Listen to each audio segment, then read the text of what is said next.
여러분, 혹시 요즘 몸이 예전 같지 않다고 느끼고 계시나요? 잠깐 멈추세요.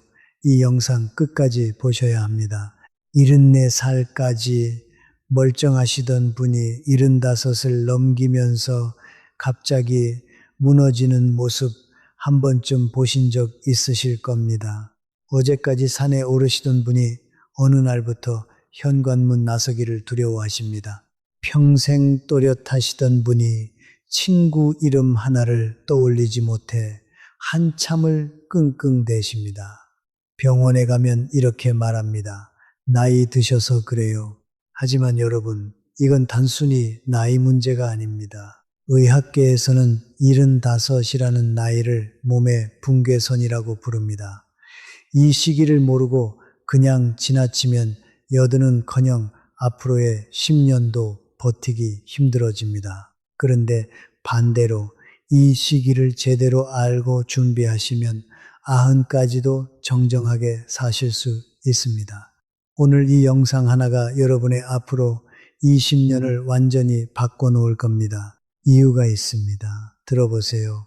저는 지난 수년간 수많은 어르신들의 이야기를 듣고 곁에서 지켜보며 한 가지 놀라운 사실을 발견했습니다. 75이라는 나이는 그냥 달력 위의 숫자가 아니라 우리 몸 안에서 거대한 전환이 한꺼번에 일어나는 시기라는 것입니다. 똑같이 75을 맞아도 어떤 분은 아무렇지 않게 넘어가시고 또 어떤 분은 한순간에 무너지십니다. 그 차이가 무엇일까요? 머리가 좋고 나쁘고의 차이가 아닙니다. 돈이 많고 적고의 차이도 아닙니다.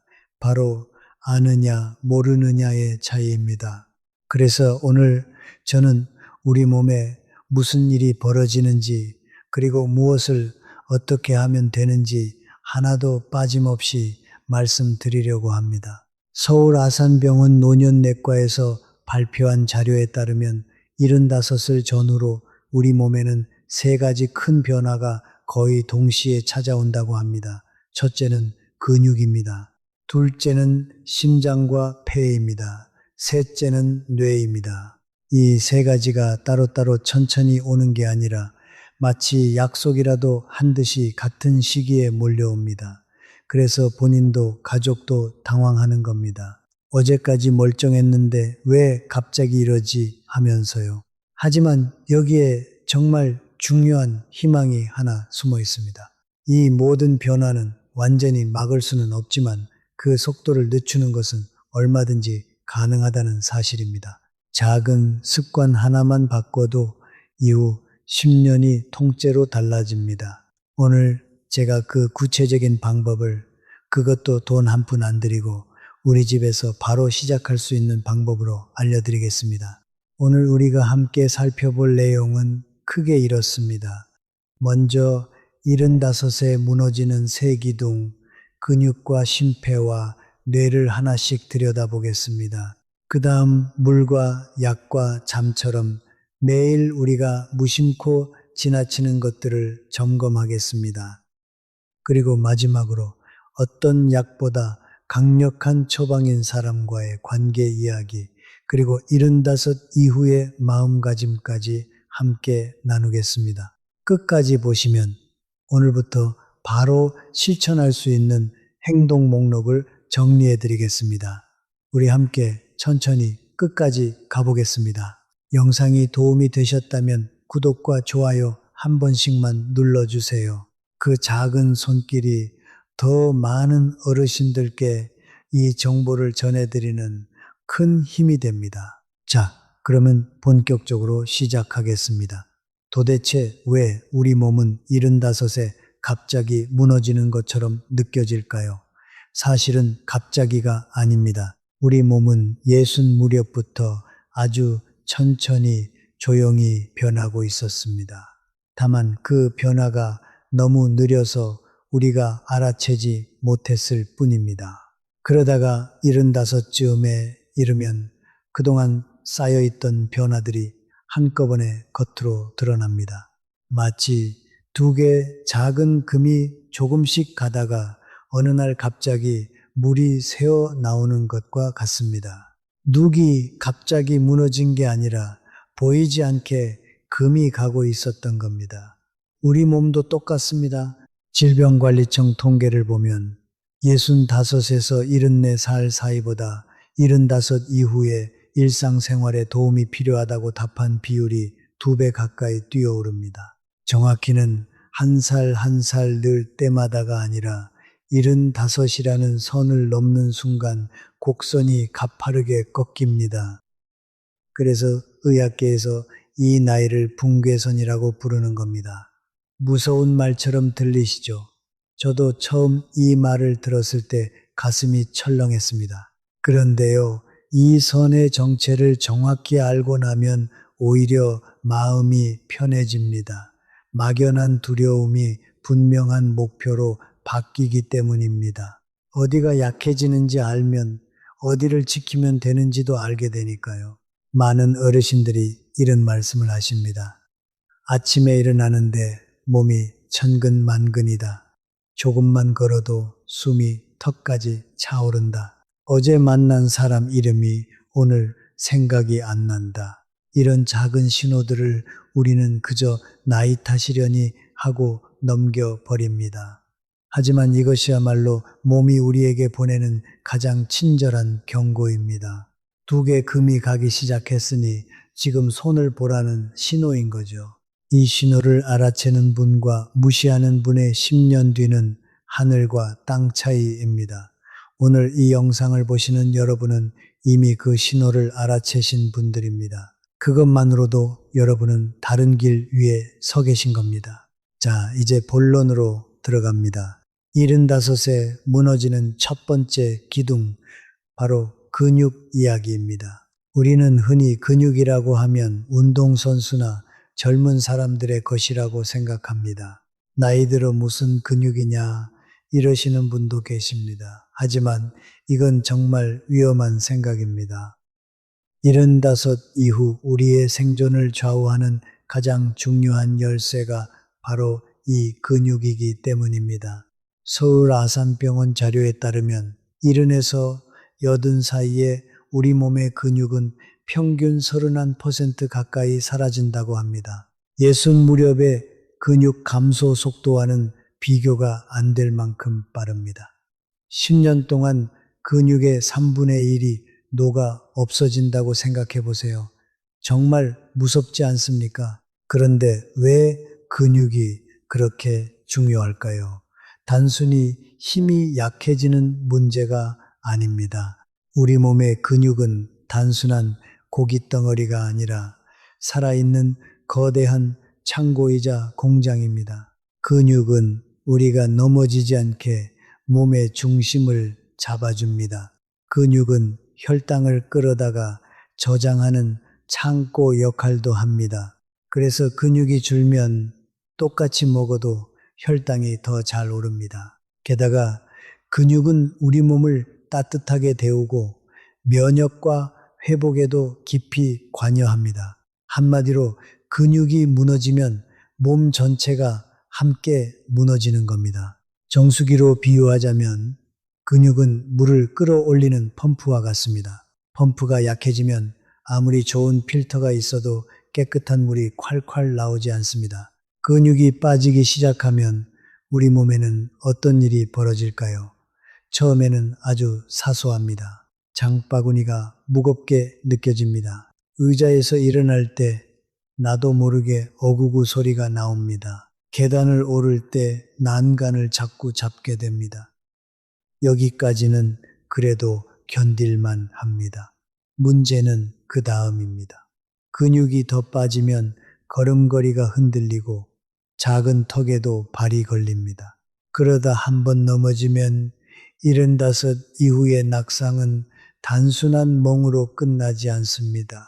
고관절이 부러지면 오랜 시간 누워 지내야 하고 그렇게 누워 있는 동안 근육은 더 빠르게 사라집니다. 악순환이 시작되는 겁니다. 서울 아산병원 자료에서도 고관절, 골절을 겪은 어르신들 중 상당수가 1년 안에 건강이 급격히 나빠진다고 경고하고 있습니다. 여기서 잠깐 효 이야기를 안 할 수가 없습니다.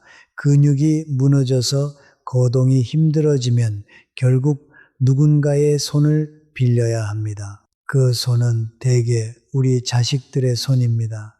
평생 자식들 키우느라 내 몸 돌볼 새도 없이 사셨는데 이제 와서 그 자식들에게 짐이 된다고 생각하면 그 마음이 얼마나 무겁겠습니까?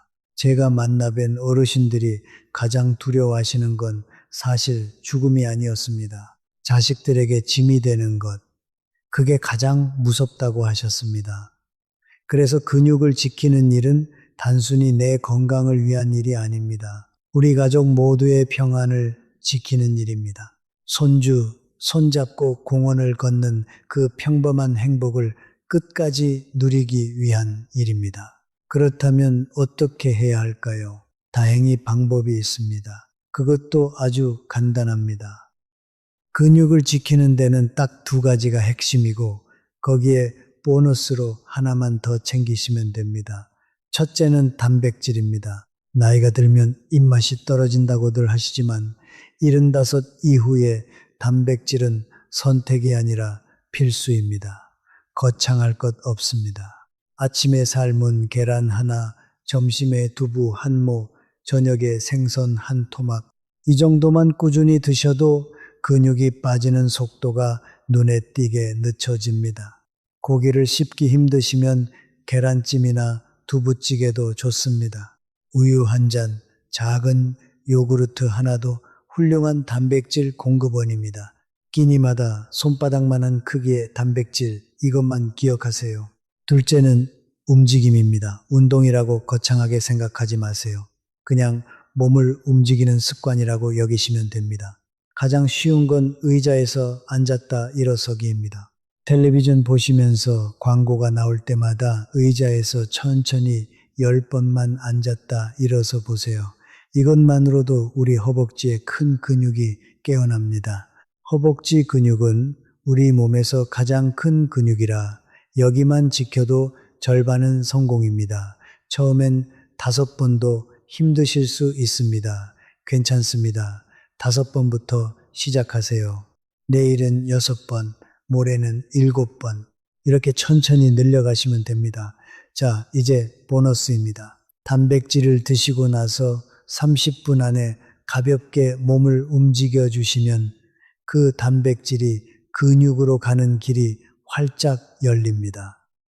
식사 후 설거지를 하거나 집안을 한 바퀴 천천히 도는 것, 그것만으로 충분합니다. 우리 함께 오늘 저녁부터 의자에서 10번 시작해 보지 않으시겠습니까? 여기서 잠깐 여러분께 하나 여쭤보겠습니다. 혹시 요즘 바닥에 앉았다가 일어나실 때 손으로 무릎이나 바닥을 짚으시나요? 아니면 한 번에 일어나기가 힘들어서 의차하고 기압을 놓으시나요? 만약 그러신다면 이건 단순히 귀찮아서가 아니라 우리 다리 근육이 약해졌다는 분명한 신호입니다. 또 하나 여쭤보겠습니다. 페트병 뚜껑을 딸 때 예전보다 손에 힘이 안 들어가시나요? 손주가 내미는 손을 꽉 잡아주기가 어려우신가요? 손아귀 힘, 의학에서는 이걸 악력이라고 하는데요. 서울 아산병원 자료에 따르면 이 악력이야말로 우리 몸 전체 근육 상태를 보여주는 가장 정직한 거울이라고 합니다. 손 힘이 약해졌다는 건 온몸의 근육이 함께 약해지고 있다는 뜻입니다. 그런데 왜 하필 75 무렵에 근육이 이렇게 빨리 빠질까요? 이유를 알면 대처법도 보입니다. 우리가 단백질을 먹으면 그것이 곧바로 근육이 되는 게 아닙니다. 몸 안에서 근육을 새로 짓는 공사가 일어나야 합니다. 그런데 나이가 들면 이 공사를 시작하는 신호 자체가 둔해집니다. 똑같이 고기를 한 점 먹어도 젊을 때는 공사가 활발하게 일어나지만 75 이후에는 그 반응이 절반 수준으로 떨어집니다. 그래서 더더욱 한 번에 충분한 양의 단백질이 들어와야 공사가 시작되는 겁니다.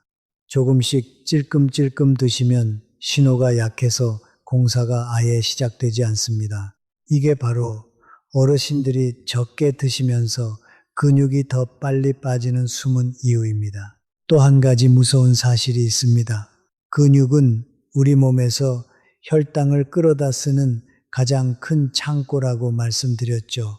근육이 줄면 이 창고가 작아집니다. 그러면 밥을 먹고 올라간 혈당이 갈 곳을 잃고 피 속에 둥둥 떠다닙니다. 그게 바로 당뇨로 가는 길입니다. 실제로 삼성 서울병원 자료를 보면 근육량이 적은 어르신은 그렇지 않은 분에 비해 당뇨 위험이 한참 높게 나타납니다. 그러니 근육을 지키는 일은 당뇨를 막는 일이기도 합니다. 무릎 힘만 지키는 게 아니라 혈당까지 함께 지키는 일이라는 거죠. 운동 한 가지로 두 가지 병을 막는 셈이니 이보다 더 남는 장사가 어디 있겠습니까? 제가 곁에서 지켜본 분 중에 수원에 사시는 윤재호 어르신이 계셨습니다. 올해 77이신데요. 평생 은행에서 일하시다 정년 퇴직을 하신 분입니다. 이분이 70대 초반까지만 해도 정장 차림에 꼿꼿한 자세로 동네에서 멋쟁이로 통하셨습니다. 그런데 75을 넘기면서 어느 날부터 의자에서 일어날 때마다 휘청거리기 시작하셨습니다. 처음엔 본인도 그러려니 하셨답니다. 그런데 한 번은 손주를 안아 올리려다 다리에 힘이 풀려 둘 다 주저앉을 뻔하셨대요. 그날 윤재호 어르신은 큰 충격을 받으셨습니다. 손주 하나 못 안아주는 할아버지가 되었구나 싶어 며칠을 우울하게 보내셨다고 합니다. 체면을 중히 여기시던 분이라 남들 앞에서 휘청거리는 모습을 보이는 게 무엇보다 견디기 힘드셨다고 합니다. 그러던 차에 동네 복지관에서 우연히 근력교실 안내문을 보셨습니다. 처음엔 사내대장부가 무슨 체조교실이냐 싶어 망설이셨답니다. 하지만 손주 얼굴이 자꾸 떠올라 용기를 내어 등록하셨습니다. 거기서 배운 건 정말 단순했습니다. 의자에서 천천히 앉았다 일어서기, 벽을 짚고 발 뒤꿈치 들었다 내리기, 그리고 식사 때마다 단백질 꼭 챙기기. 윤재호 어르신은 반신반의하면서도 매일 거르지 않고 하셨습니다. 은행원 출신답게 달력에 동그라미를 치며 하루도 빠짐없이 기록하셨다고 합니다. 석 달이 지나자 놀라운 변화가 찾아왔습니다. 의자에서 일어날 때 더 이상 휘청거리지 않게 되셨습니다. 6달이 지나자 그렇게 그리워하시던 손주를 번쩍 안아 올리실 수 있게 되었습니다. 윤재호 어르신이 그날 손주를 안고 환하게 웃으시던 모습을 가족들이 사진으로 남겨두었다고 합니다. 어르신은 그 사진을 거실에 걸어두고 매일 보신다고 해요. 그러면서 이렇게 말씀하셨습니다. 75에 무너지나 보다 하고 포기했으면 나는 지금쯤 누워 있었을 거다. 포기하지 않은 게 천만다행이다. 여러분, 윤재호 어르신과 우리가 다를 게 무엇이 있겠습니까? 그분이 하신 일은 의자에서 앉았다 일어서기, 그것뿐이었습니다. 그러니 오늘 우리도 시작하면 됩니다. 다시 한번 정리해 드리겠습니다. 첫째, 끼니마다 손바닥만 한 단백질을 챙겨 드세요. 계란이든 두부든 생선이든 좋습니다. 한 번에 충분히 드셔야 근육 공사가 시작됩니다. 둘째, 의자에서 앉았다 일어서기를 하루 10번씩 시작하세요. 우리 몸에서 가장 큰 허벅지 근육을 깨우는 가장 쉬운 방법입니다. 그리고 보너스로 소나기 힘을 기르기 위해 부드러운 공이나 수건을 쥐었다 폈다 해보세요. 텔레비전 보시면서도 충분히 하실 수 있습니다. 우리 함께 윤재호 어르신처럼 달력에 동그라미 한번 쳐보면 어떨까요? 작은 동그라미 하나가 우리를 다시 일으켜 세웁니다. 자, 이제 두 번째 기둥입니다. 75에 무너지는 두 번째는 바로 심장과 폐입니다. 우리가 살아있다는 건 결국 숨을 쉬고 피가 도는 일입니다. 그 일을 맡은 두 일꾼이 바로 심장과 폐인데요. 이 두 일꾼이 75을 넘기면서 눈에 띄게 지칩니다. 심장은 평생 단 한 번도 쉬지 않고 일해온 펌프입니다. 그런데 나이가 들면 이 펌프가 한 번에 뿜어낼 수 있는 피의 양이 줄어듭니다. 폐도 마찬가지입니다. 숨을 들이쉬고 내쉬는 탄력이 떨어집니다. 그래서 예전 같으면 아무렇지 않던 계단 몇 칸이 어느 날 갑자기 높은 산처럼 느껴지는 겁니다. 혹시 요즘 이런 경험 있으신가요? 마트에서 장을 보고 돌아오는데 숨이 차서 중간에 쉬어야 했다. 손줄을 안아 올렸는데 가슴이 두근거렸다. 평지를 걷는데도 옆 사람보다 자꾸 뒤처진다. 이런 변화들이 바로 심장과 폐가 보내는 신호입니다. 삼성 서울병원 자료에 따르면 심폐 기능이 떨어지면 단순히 숨이 차는 데서 끝나지 않는다고 합니다. 온몸 구석구석에 산소가 제대로 전달되지 않으니 쉽게 피로해지고 머리도 멍해지고 상처도 더디 아뭅니다. 우리 몸의 모든 세포가 산소를 먹고 사는데 그 산소 배달이 늦어지는 셈이니까요. 이걸 쉽게 비유하면 이렇습니다. 심장과 폐는 우리 집의 보일러와 같습니다.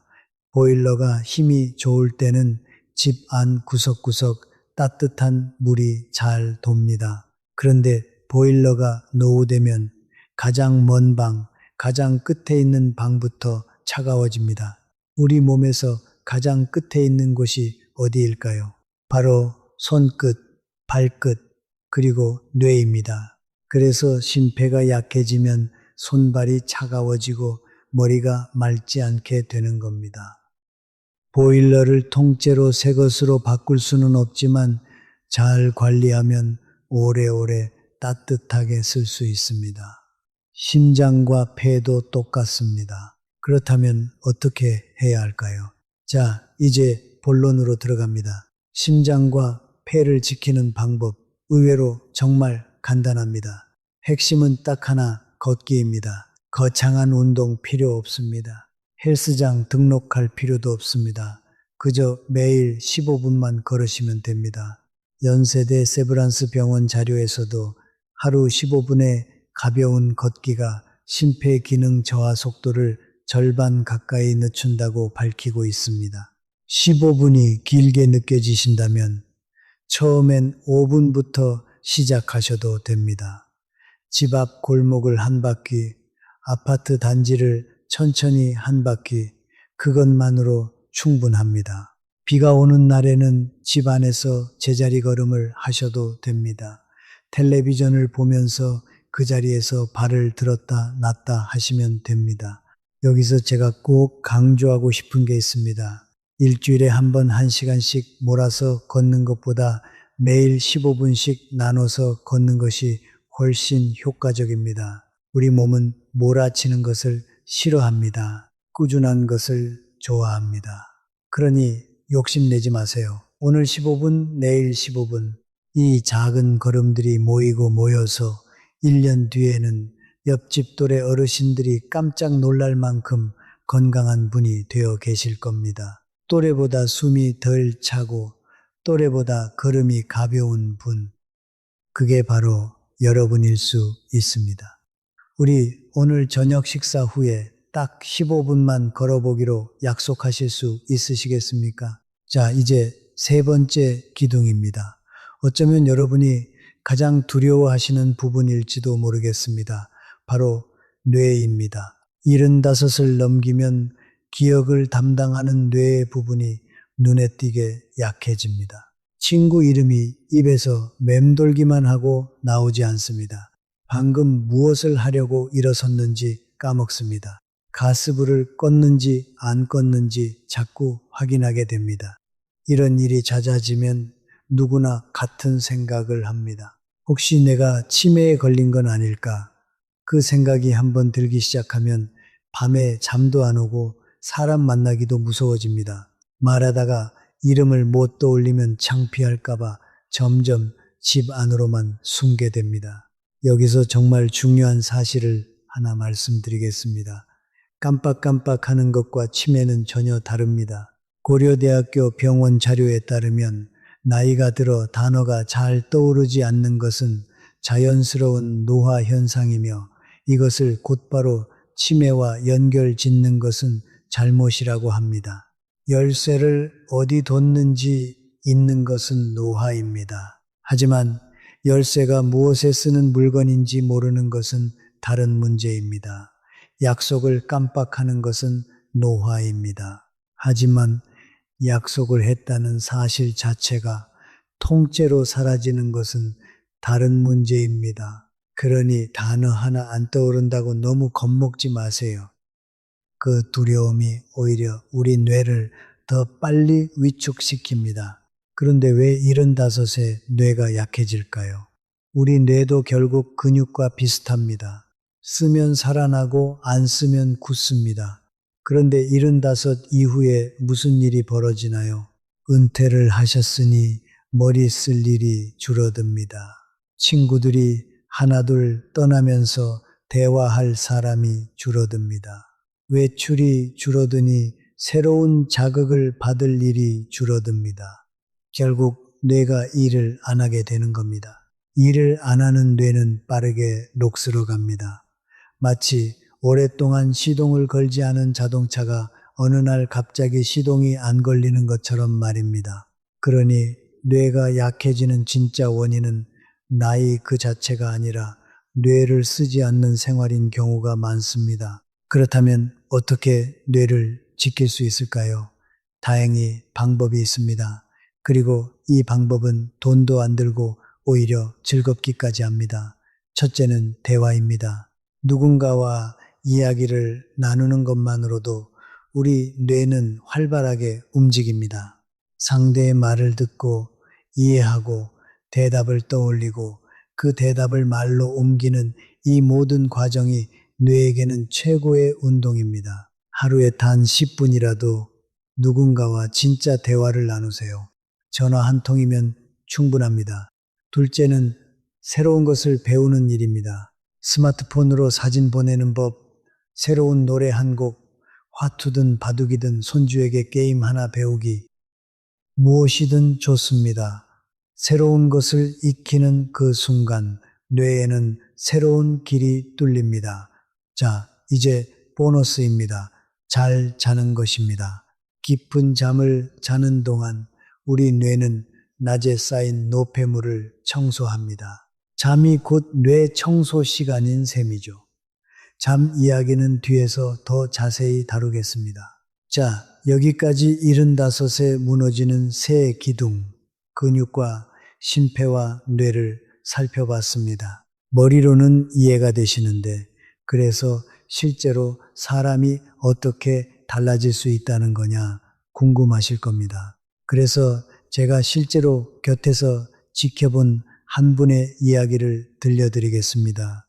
포항에서 작은 꽃집을 오래 하시다 가게를 정리하신 권순애님 이야기입니다. 올해 64이신데요. 이분이 어떻게 마음을 바꾸셨는지가 정말 중요합니다. 권순애님께는 2살 위 언니가 한 분 계셨습니다. 그 언니가 바로 이른이 채 안 되어 무너지기 시작하셨거든요. 권순애님의 언니는 67까지만 해도 정말 정정하셨다고 합니다. 매일 새벽 시장에 나가 일을 하셨고 동네 사람들 사이에서 부지런하기로 소문난 분이었습니다. 그런데 이른을 앞두고 무릎이 시큰거리기 시작하면서 그냥 나이 탓이려니 하고 바깥 출입을 줄이셨습니다. 무릎이 아프니 안 움직이고 안 움직이니 입맛이 없어 끼니를 거르고 끼니를 거르니 기운이 없어 더 안 움직이고 이렇게 악순환이 돌기 시작했습니다. 반년쯤 지나자 현관문 앞에서 어지러워 주저앉으셨고 그날 이후로는 아예 밖에 나가기를 무서워하셨습니다. 그렇게 좋아하시던 시장 구경도 끊고 친구들 연락도 끊고 점점 방 안으로만 숨어드셨습니다. 권순애님은 그 언니를 곁에서 지켜보며 가슴이 무너졌다고 하셨습니다. 그렇게 활기차던 언니가 단 1년 만에 다른 사람처럼 변해버린 겁니다.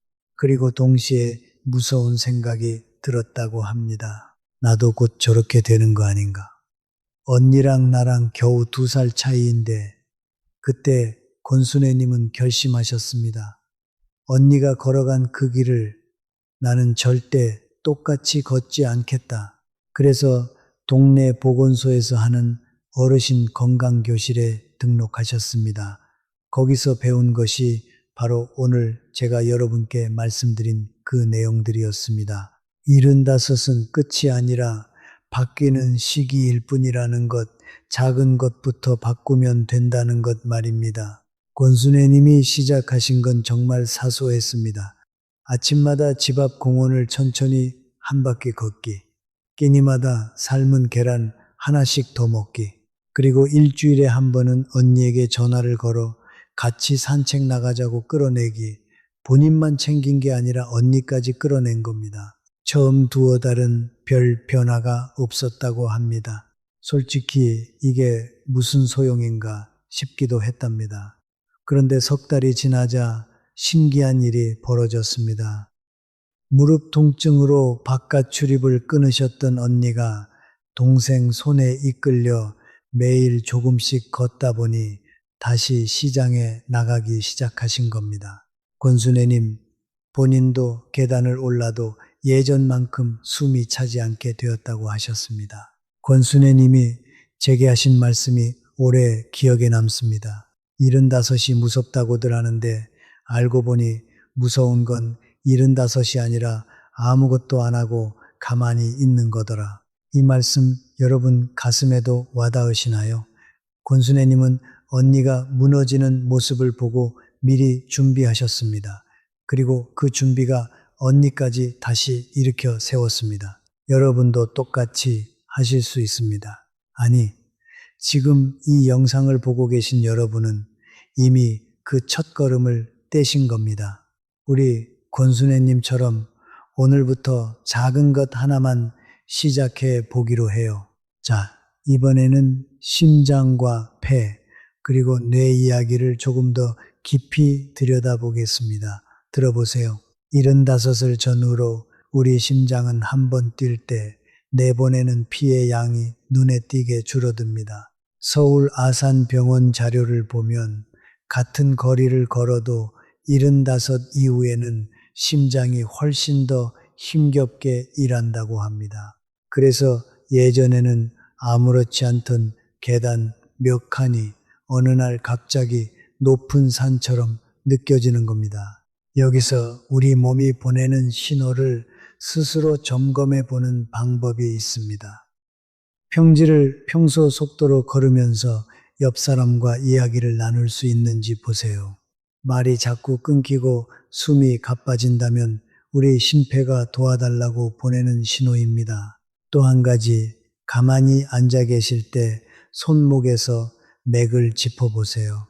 너무 빠르거나 들쭉날쭉 불규칙하게 뛴다면 한 번쯤 병원에서 확인해 보시는 것이 좋습니다. 그런데 여기에 정말 반가운 사실이 있습니다. 심폐기능은 우리 몸에서 가장 정직한 부분이라는 겁니다. 쓰면 살아나고 안 쓰면 가라앉습니다. 매일 15분만 천천히 걸어도 심폐기능이 떨어지는 속도를 절반 가까이 늦출 수 있습니다. 중요한 건 숨이 약간 차오르되 옆 사람과 대화는 이어갈 수 있는 정도, 딱 그 속도입니다. 너무 욕심내실 필요 없습니다. 군산에서 평생 시장에서 채소를 파신 오금자 어르신 올해 73이신데요. 한동안 숨이 차서 좌판까지 걷는 것도 버거우셨다고 합니다. 그런데 매일 아침 가게 문을 열기 전 시장 골목을 천천히 2바퀴 도는 습관을 들이셨습니다. 처음엔 한 바퀴도 힘드셨지만 석 달이 지나자 좌판까지 거뜬히 걸으시게 됐습니다. 거창한 운동이 아니었습니다. 그저 매일 조금씩 꾸준히 그것이 우리 심장과 폐를 살립니다. 이제 뇌 이야기입니다. 75 무렵 많은 분들이 가장 두려워하시는 것이 바로 깜빡깜빡하는 일입니다. 친구 이름이 생각나지 않고 방금 들고 있던 물건을 어디 뒀는지 있습니다. 그러면 다들 덜컥 겁부터 내십니다. 혹시 치매 아닐까? 그런데 여러분, 여기서 분명히 알아두셔야 할 것이 있습니다. 가끔 이름이나 단어가 떠오르지 않는 것은 대부분 자연스러운 현상이지 치매가 아닙니다. 연세대 세브란스 병원 설명에 따르면 진짜 위험한 신호는 따로 있습니다. 방금 한 일을 통째로 잊거나 늘 다니던 길을 헷갈리거나 익숙하던 일의 순서가 무너질 때, 그럴 때 병원을 찾으시면 됩니다. 단순히 이름 하나 깜빡한 것으로 우리 스스로를 환자로 몰아세우지 마세요. 그 두려움 자체가 오히려 뇌를 더 위축시킵니다. 뇌를 젊게 지키는 방법은 의외로 단순합니다. 첫째, 사람과 대화하는 것입니다. 누군가와 이야기를 나누는 동안 우리 뇌는 듣고 생각하고 답을 고르느라 쉴 새 없이 움직입니다. 대화 한 번이 가장 좋은 두뇌 체조입니다.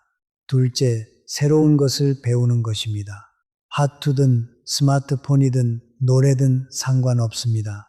익숙하지 않은 것을 익히는 그 과정이 뇌에 새로운 길을 냅니다.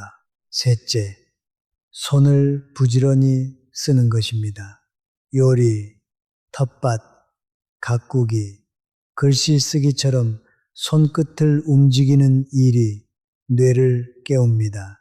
천안에서 평생 한복을 지으신 한정숙 어르신은 76이신데요. 손주에게 배운 스마트폰으로 매일 짧은 글을 한 줄씩 적으십니다. 처음엔 자판 누르는 것도 더디셨지만 이제는 옛 친구들과 안부도 주고받으십니다. 그 작은 습관 덕에 깜빡하는 일이 부쩍 줄었다고 하십니다. 우리 뇌는 나이와 상관없이 쓰면 쓸수록 다시 길을 냅니다. 그러니 우리 함께 오늘도 뇌에게 작은 일감을 주어 봅시다. 한 가지 덧붙이자면 심장과 폐를 위해 하루에 단 몇 분 깊은 숨을 쉬는 습관도 큰 도움이 됩니다. 편안히 앉아 코로 천천히 넷을 세며 숨을 들이마시고 다시 천천히 6을 세며 입으로 내쉬어 보세요. 이렇게 10번만 반복해도 가슴이 한결 트이고 마음이 차분해집니다. 삼성서울병원 자료에서도 이런 느린 호흡이 심장의 부담을 덜어주고 혈압을 안정시키는 데 도움이 된다고 합니다. 약을 하나를 더 먹는 것보다 이렇게 우리 몸이 스스로 가진 힘을 깨우는 것이 때로는 더 든든합니다. 아침에 눈을 떴을 때 그리고 잠들기 전에 한 번씩 이 작은 호흡 하나가 우리 심장을 오래도록 지켜줍니다. 뇌 이야기를 조금만 더 해보겠습니다. 아까 깜빡깜빡하는 것과 치매는 다르다고 말씀드렸죠.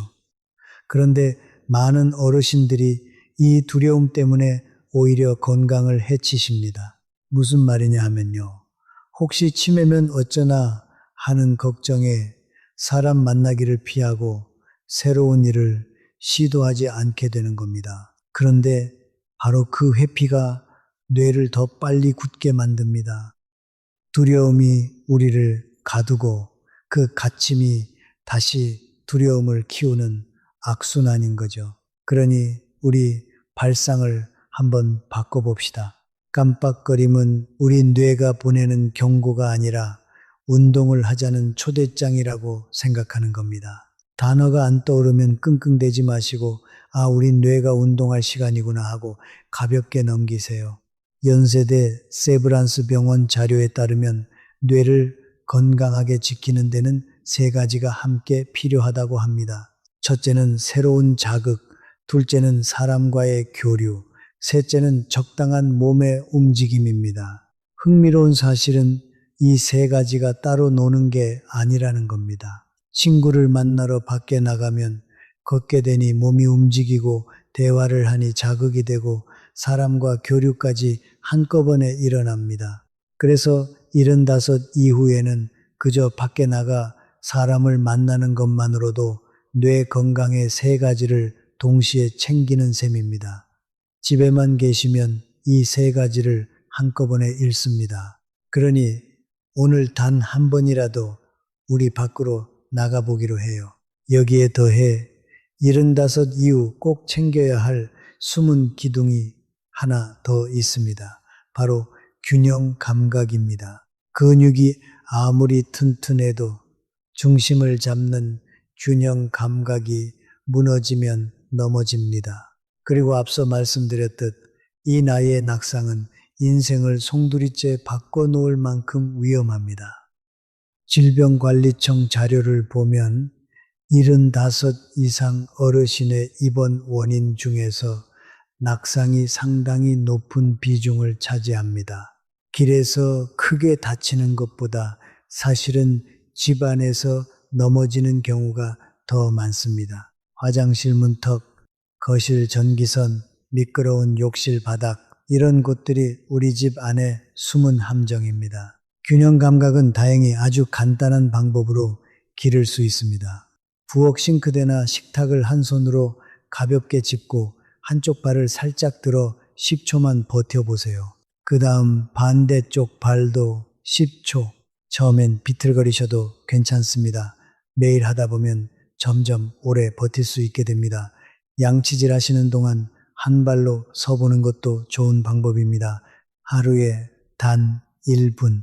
이 작은 연습이 우리를 넘어지지 않게 지켜줍니다.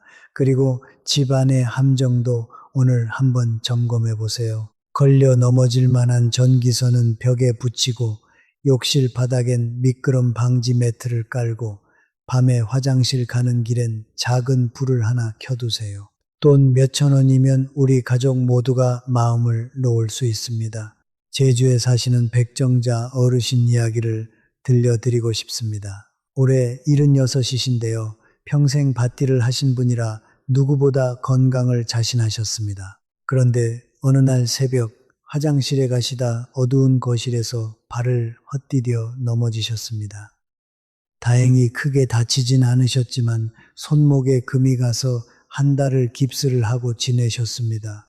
그 한 달 동안 백정자 어르신은 무서운 경험을 하셨습니다. 손목 하나 못 쓰는데도 밥 차리는 것부터 머리 감는 것까지 모든 게 자식들 손을 빌려야 했던 겁니다. 평생 자식들 뒷바라지만 하시던 분이 갑자기 자식에게 짐이 된 것 같아 밤마다 눈물을 훔치셨다고 합니다. 깁스를 풀고 나서 백정자 어르신은 결심하셨습니다. 다시는 이렇게 넘어지지 않겠다. 그래서 시작하신 게 바로 한 발 서기 연습과 집 안 정리였습니다. 어두운 새벽길을 위해 작은 등을 하나 켜두고 욕실엔 미끄럼 매트를 깔고 매일 밭에 나가기 전 부엌에서 한 발 서기를 하셨습니다. 1년이 지난 지금 백정자 어르신은 다시 밭일을 하시며 이렇게 말씀하십니다. 넘어지고 나서야 알았다. 건강은 안 아플 때 지키는 거더라. 여러분, 우리는 백정자 어르신처럼 넘어지고 나서 깨닫지 말고 오늘 미리 준비합시다. 한 발 서기 10초, 그리고 집안의 작은 함정 치우기. 이 2가지면 우리 가족 모두가 2발 뻗고 잘 수 있습니다. 자, 한 가지 더. 75 이후 우리가 꼭 챙겨야 할 것이 있습니다. 바로 몸의 온기와 혈액순환입니다. 들어보세요. 나이가 들면 손끝과 발끝이 유난히 차가워집니다. 한여름에도 발이 시리다고 하시는 분들이 많습니다. 이것은 단순히 추위를 잘 타는 것이 아니라 우리 몸 구석구석으로 피를 밀어보내는 힘이 약해졌다는 신호입니다. 고려대학교 병원 자료에 따르면 손발이 차고 저린 증상을 오래 방치하면 면역력까지 함께 떨어진다고 합니다. 우리 몸은 따뜻해야 제 기능을 합니다. 체온이 조금만 떨어져도 면역을 지키는 일꾼들이 게을러지고 그러면 작은 감기 하나도 크게 앓게 됩니다. 그러니 75 이후에는 무엇보다 몸을 따뜻하게 지키는 일이 중요합니다. 스스로 점검해 보는 방법이 있습니다. 가만히 앉아 양쪽 발을 만져보세요. 한쪽 발만 유난히 차거나 발 색깔이 창백하거나 걷고 나면 종아리가 쥐어짜듯 아프다면 한 번쯤 병원에서 혈관 상태를 확인해 보시는 것이 좋습니다. 평소에는 이렇게 챙기시면 됩니다. 첫째, 발을 늘 따뜻하게 하세요. 양말을 신고 주무시고 잠들기 전 따뜻한 물에 발을 10분만 담그셔도 혈액순환이 한결 좋아집니다. 둘째, 자주 움직이세요. 한 자리에 오래 앉아 계시면 다리 아래쪽에 피가 고입니다. 30분에 한 번은 일어나 발목을 위아래로 까딱까딱 움직여 주세요. 그것만으로도 종아리가 펌프처럼 피를 위로 밀어 올립니다. 셋째, 따뜻한 국물 음식을 가까이 하세요. 된장국이나 미역국 한 그릇이 몸을 안에서부터 데웁니다. 면역력은 거창한 약으로 지키는 것이 아닙니다. 잘 자고, 잘 먹고, 따뜻하게 지내고, 적당히 움직이는 그 평범한 일상이 우리 몸의 가장 든든한 방패입니다. 대구에 사시는 문옥분 어르신, 올해 74이신데요. 한동안 잔병 치레가 끊이질 않으셨습니다. 감기가 떨어질만 하면 또 걸리고 늘 몸이 으슬으슬하다고 하셨습니다. 그런데 매일 밤 따뜻한 물에 발을 담그고 양말을 신고 주무시고 아침마다 된장국 한 그릇을 챙겨 드시기 시작하셨습니다. 2달이 지나자 손발 시린 증상이 눈에 띄게 줄고 그 잦던 감기도 거의 사라졌다고 합니다. 특별한 비결이 아니었습니다. 그저 우리 몸을 따뜻하게 그리고 부지런히 움직여 주는 것, 그것이 75 이후 우리 면역을 지키는 가장 확실한 방법입니다. 우리 어르신들 오늘 밤부터 따뜻한 양말 한 켤레부터 챙겨 신어보세요. 자, 여기서 잠깐 숨을 고르며 지금까지 나눈 이야기를 정리해 보겠습니다. 우리는 75이라는 붕괴선에서 무너지는 세 기둥을 살펴봤습니다. 첫째, 근육, 단백질과 움직임으로 지킨다. 둘째, 심장과 폐, 매일 15분 걷기로 지킨다. 셋째, 뇌, 대화와 새로운 배움으로 지킨다. 여기까지 따라오셨으면 절반은 오신 겁니다. 정말 잘하고 계십니다. 그런데요, 이 세 기둥을 떠받치는 보이지 않는 바닥이 또 있습니다. 우리가 매일 무심코 지나치는 것들, 바로 물과 약과 잠입니다. 이 세 가지를 놓치면 아무리 걷고 단백질을 챙겨도 밑 빠진 독에 물 붓기가 됩니다. 지금부터 이 바닥을 단단히 다지는 법을 말씀드리겠습니다. 먼저 물입니다. 여러분, 하루에 물 몇 잔이나 드시나요? 많은 어르신들이 이렇게 말씀하십니다. 나는 목이 안 말라서 물을 잘 안 마셔. 바로 그게 함정입니다. 나이가 들면 우리 몸은 목마름을 느끼는 감각 자체가 둔해집니다. 몸은 물이 부족해서 비상이 걸렸는데 정작 뇌는 목마르다는 신호를, 그래서 75 이후에는 목이 마르지 않아도 의식적으로 물을 챙겨 드셔야 합니다. 서울아산병원 자료에 따르면 어르신들의 탈수는 본인도 모르는 사이에 진행되며 어지럼증과 변비, 심하면 갑작스러운 의식 저하의 원인이 되기도 한다고 합니다. 물이 부족하면 우리 몸 안에서는 어떤 일이 벌어질까요? 우리 몸의 절반이 넘는 부분이 물로 되어 있습니다. 피도 결국 물입니다. 물이 부족하면 피가 끈적해집니다. 끈적한 피는 좁아진 혈관을 지나가기가 더 힘들어집니다. 그래서 탈수는 혈관이 막히는 사고, 즉 뇌졸중이나 심장 문제와도 연결됩니다. 특히 잠자는 동안에는 몇 시간씩 물을 못 마시니 새벽녘에 피가 가장 끈적해집니다. 어르신들에게 새벽에 안 좋은 일이 자주 생기는 데에는 이런 이유도 있습니다. 무섭게 들리시겠지만 반대로 생각하면 물 한 잔으로 막을 수 있는 일이라는 뜻이기도 합니다. 방법은 정말 쉽습니다. 시간을 정해놓고 마시는 겁니다. 목마름에 의지하지 마시고 시계에 의지하세요. 아침에 일어나자마자 한 잔, 점심 드시기 전 한 잔, 저녁 드시기 전 한 잔, 그리고 잠자리에 들기 한두 시간 전에 한 잔, 이렇게만 챙겨도 하루에 필요한 물을 거의 다 채우실 수 있습니다. 특히 아침에 일어나서 마시는 미지근한 물 한 잔은 밤새 끈적해진 피를 부드럽게 풀어주고 굳어있던 장을 깨워줍니다. 하루를 여는 가장 좋은 습관입니다. 맹물이 영 싫으시면 보리차나 결명자차도 좋습니다.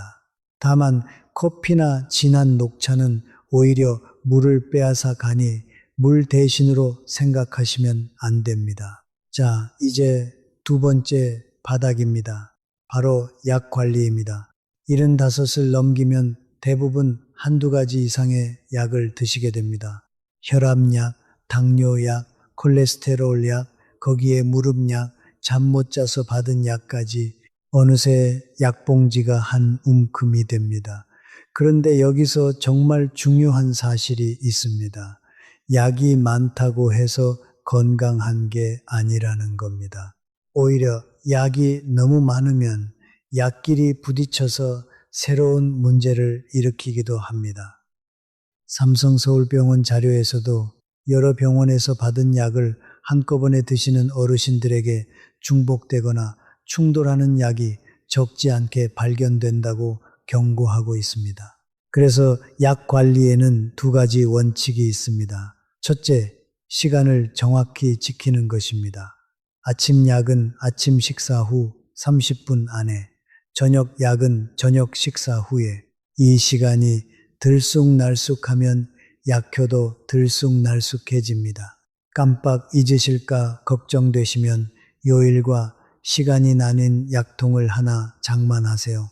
일주일치를 미리 담아두면 오늘 약을 먹었는지 안 먹었는지 한눈에 알 수 있습니다. 휴대폰 알람을 맞춰두시거나 함께 사는 가족에게 부탁하는 것도 좋은 방법입니다. 둘째, 자, 이제 두 번째입니다. 석 달에 한 번은 드시는 모든 약을 봉지째 모아서 병원에 가져가세요. 그리고 의료진에게 보여드리며 여쭤보세요. 이 중에 겹치는 약은 없는지, 이제는 줄여도 되는 약은 없는지, 여기에 보너스로 하나만 더 챙기시면 좋습니다. 약을 드시고 난 뒤 몸에 어떤 변화가 있는지 짧게 적어두는 겁니다. 어지럽다, 속이 더부룩하다, 잠이 안 온다. 이런 작은 메모 하나가 의료진에게는 어떤 검사보다 귀한 정보가 됩니다. 약은 우리를 지키기 위한 것이지 우리를 처참하기 위한 것이 아닙니다. 필요한 약을 정확한 시간에 꼭 필요한 만큼만, 이 원칙만 지키시면 약은 든든한 우리 편이 됩니다. 우리 다음에 병원 가실 때 약봉지 다 챙겨가기로 약속해요. 자, 이제 세 번째 바닥, 잠입니다. 앞에서 뇌 이야기를 하면서 잠깐 말씀드렸죠. 잠은 단순히 쉬는 시간이 아니라 우리 뇌가 청소를 하고 우리 몸이 수리를 하는 가장 중요한 시간이라고요. 그런데 많은 어르신들이 이렇게 말씀하십니다. 나이 드니까 잠이 줄어 새벽에 자꾸 깨. 사실 나이가 들면 잠의 양이 줄어드는 게 아니라 깊은 잠이 줄어드는 겁니다. 얕은 잠만 자다 보니 자주 깨고 자고 일어나도 개운하지가 않은 거죠.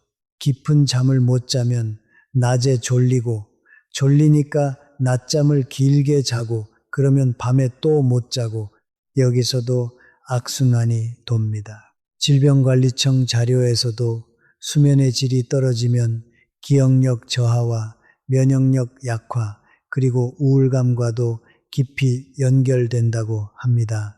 그러니 잠을 잘 자는 것은 75 이후 건강의 숨은 열쇠입니다.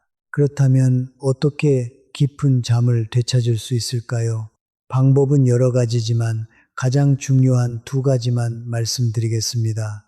첫째, 낮잠을 30분 안으로 줄이세요. 낮잠이 길어지면 밤잠을 도둑맞습니다. 식사 후 졸음이 쏟아지면 30분만 의자에 기대어 짧게 주무세요. 그리고 오후 늦은 시간에는 아예 주무시지 않는 게 좋습니다. 자, 이제 두 번째입니다. 잠자리에 들기 전 1시간은 우리 몸에게 이제 곧 잘 시간이라는 신호를 주는 시간입니다. 이때 텔레비전이나 휴대폰의 밝은 화면을 보면 우리 뇌는 아직 낮인 줄 알고 잠을 미룹니다. 그러니 잠들기 1시간 전에는 화면을 끄고 방을 어둑하게 만드세요. 따뜻한 우유 한 잔이나 잔잔한 음악도 도움이 됩니다. 그리고 정말 중요한 한 가지, 침대는 오직 잠자는 곳으로만 쓰세요. 침대에 누워서 텔레비전을 보거나 한참을 뒤척이면 우리 몸은 침대를 깨어있는 곳으로 기억합니다. 졸릴 때 누우시고 잠이 안 오면 잠깐 일어나 다른 데서 쉬다가 다시 누우세요. 침대는 잠자는 곳, 이 기억이 몸에 새겨지면 눕자마자 스르르 잠이 오게 됩니다. 여기까지 물과 약과 잠, 우리가 매일 무심코 지나치던 세 가지 바닥을 다져봤습니다. 어떠세요? 하나도 어렵지 않으시죠? 돈이 드는 것도 아니고 특별한 기구가 필요한 것도 아닙니다. 그저 시간을 정해 물을 마시고 약봉지를 잘 챙기고 잠자리 습관을 조금 바꾸는 것뿐입니다. 이 작은 것들이 모여서 앞에서 말씀드린 세 기둥, 근육과 심폐와 뇌를 든든하게 떠받칩니다. 이제 정말 중요한 이야기가 하나 남았습니다. 어쩌면 오늘 나눈 모든 이야기 중에서 가장 강력한 약일지도 모릅니다. 그건 바로 사람입니다. 사람과의 관계 이야기로 넘어가겠습니다. 물과 약과 잠 이야기를 조금 더 깊이 들여다보겠습니다. 먼저 물인데요.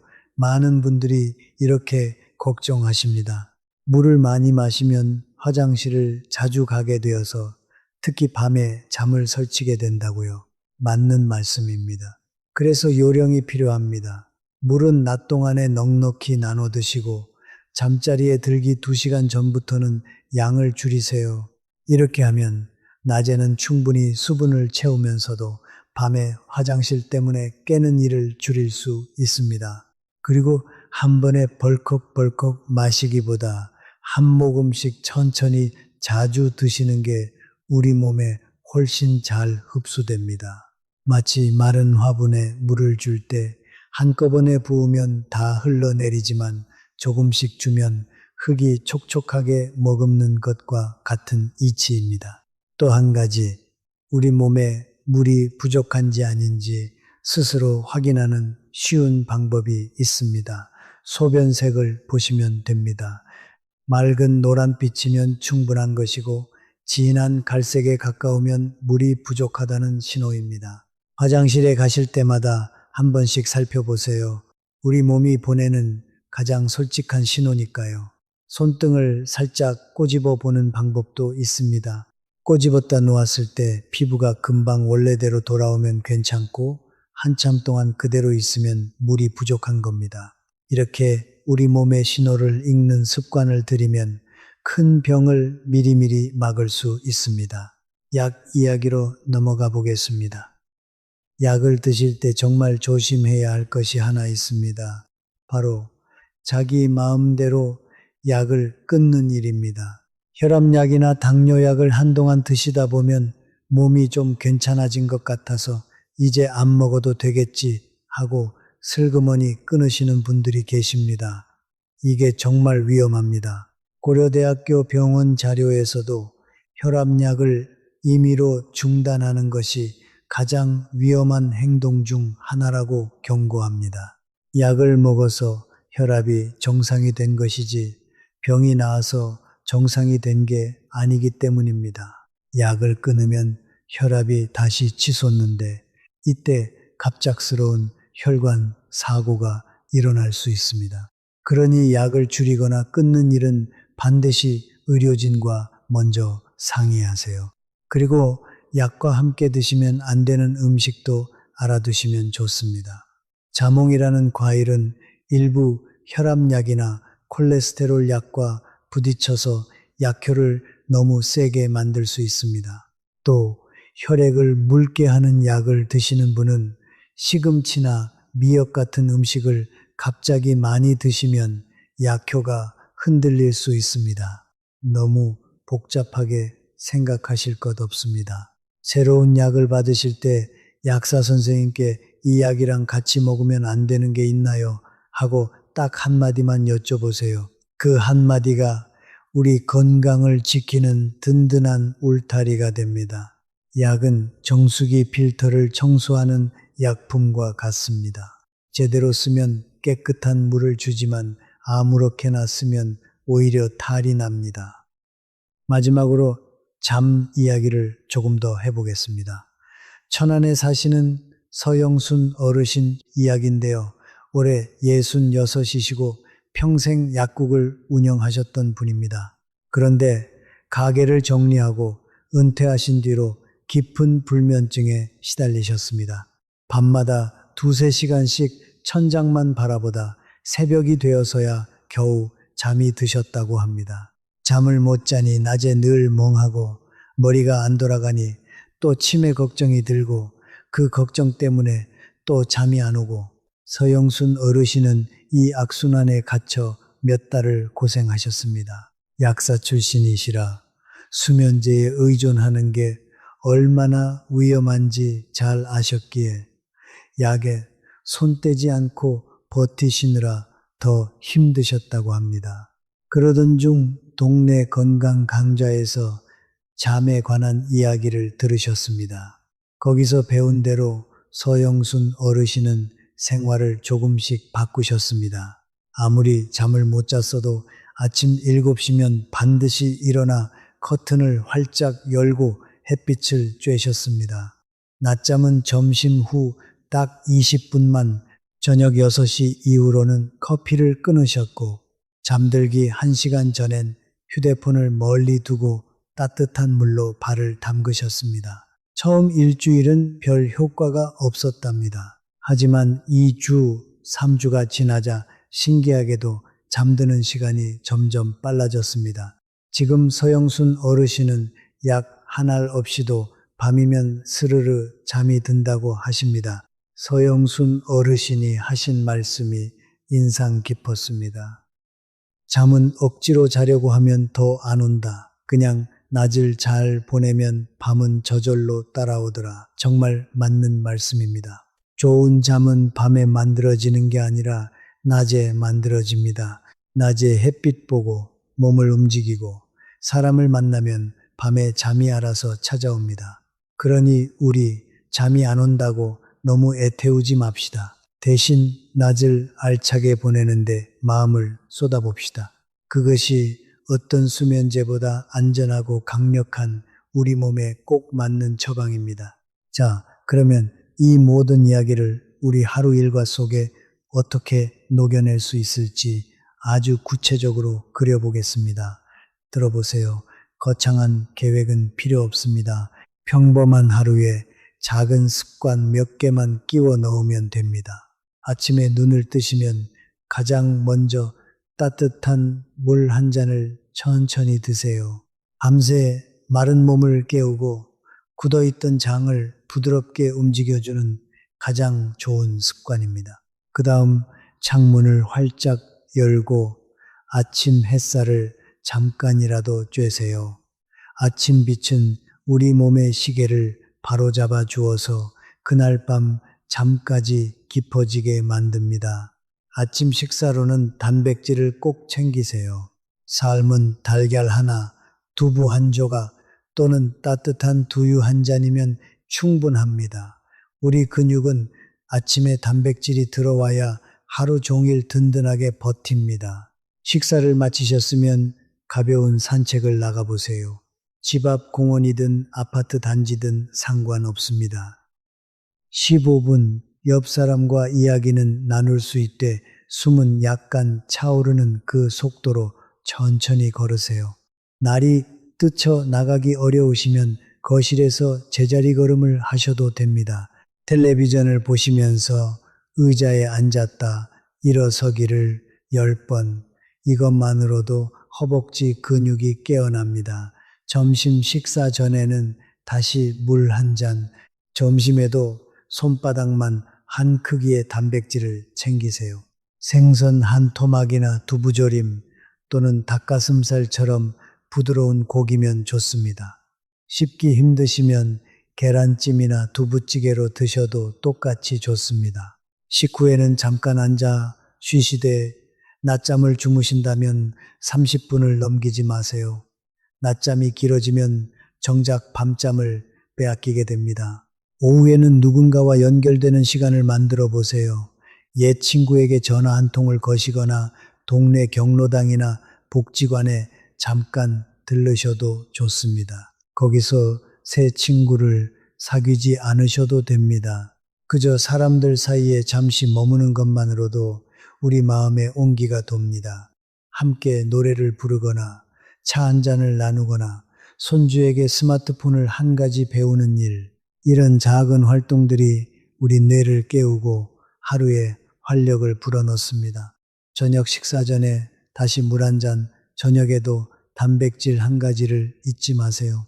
다만 저녁 6시가 지나면 커피나 진한 차는 피하시는 것이 좋습니다. 잠을 방해하기 때문입니다. 저녁을 드신 뒤에는 하루를 천천히 마무리합니다.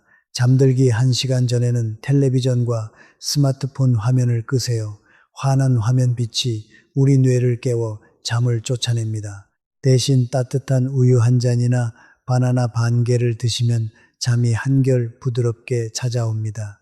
침대는 오직 잠을 자는 곳이라는 것을 우리 몸이 기억하게 하세요. 침대에 누워 텔레비전을 보거나 책을 오래 읽지 마시고 졸음이 올 때 누우세요. 그리고 마지막으로 잠들기 직전에 오늘 감사한 일 3가지를 가만히 떠올려 보세요.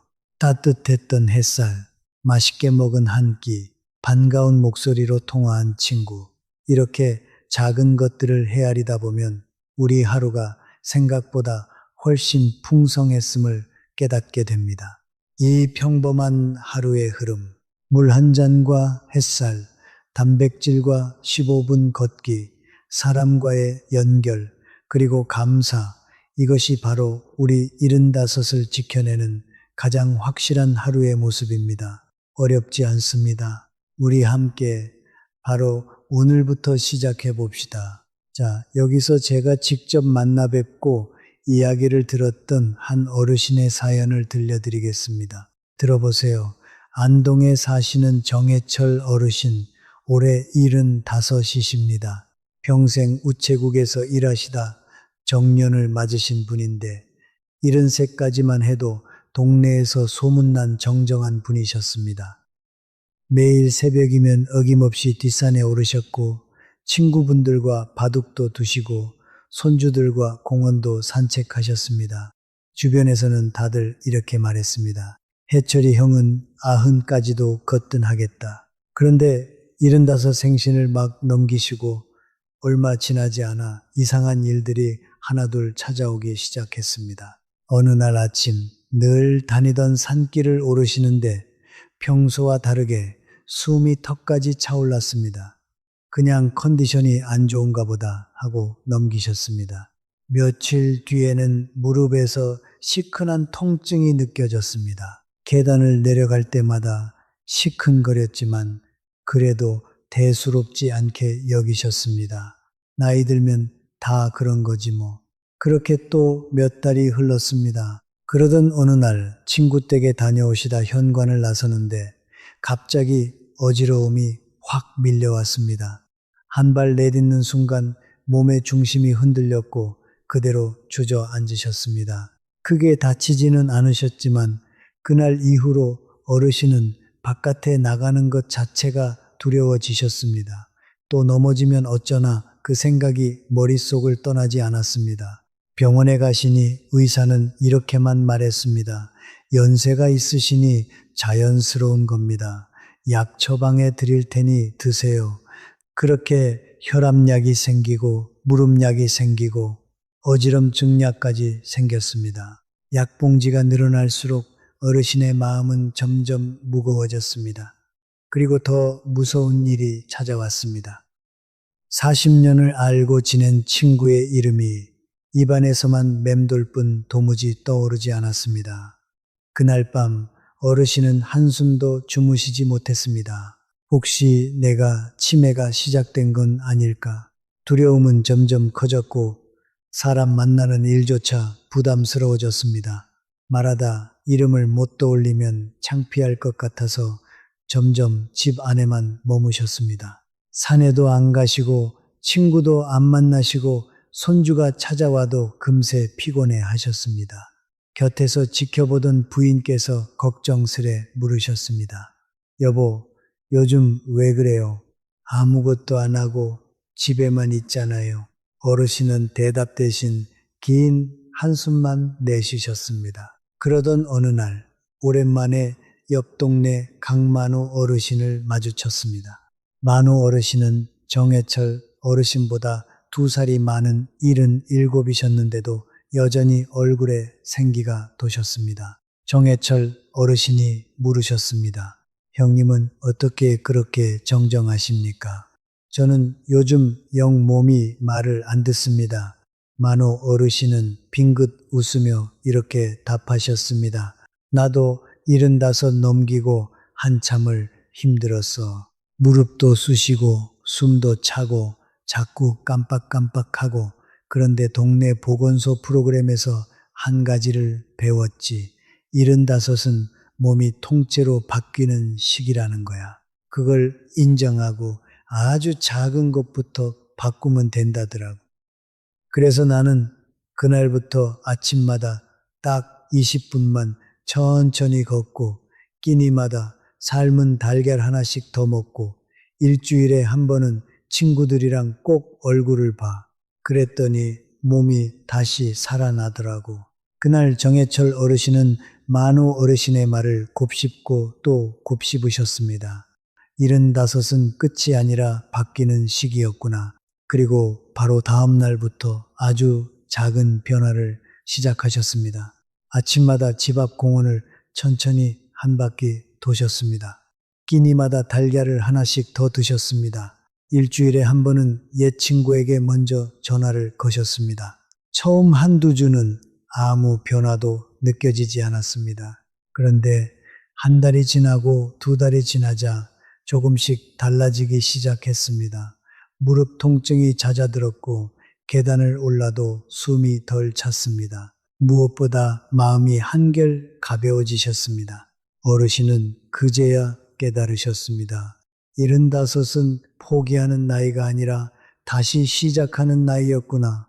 우리 어르신들 가운데 정해철 어르신과 똑같은 길목에서 계신 분들이 참 많으실 겁니다. 그래서 이 사연을 꼭 들려드리고 싶었습니다. 변화를 인정하고 작은 것부터 그리고 혼자가 아니라 함께 이 3가지가 75의 운명을 바꿉니다. 정해철 어르신의 사연에서 우리는 3가지 중요한 가르침을 얻을 수 있습니다. 들어보세요. 첫째, 변화를 인정하는 것입니다.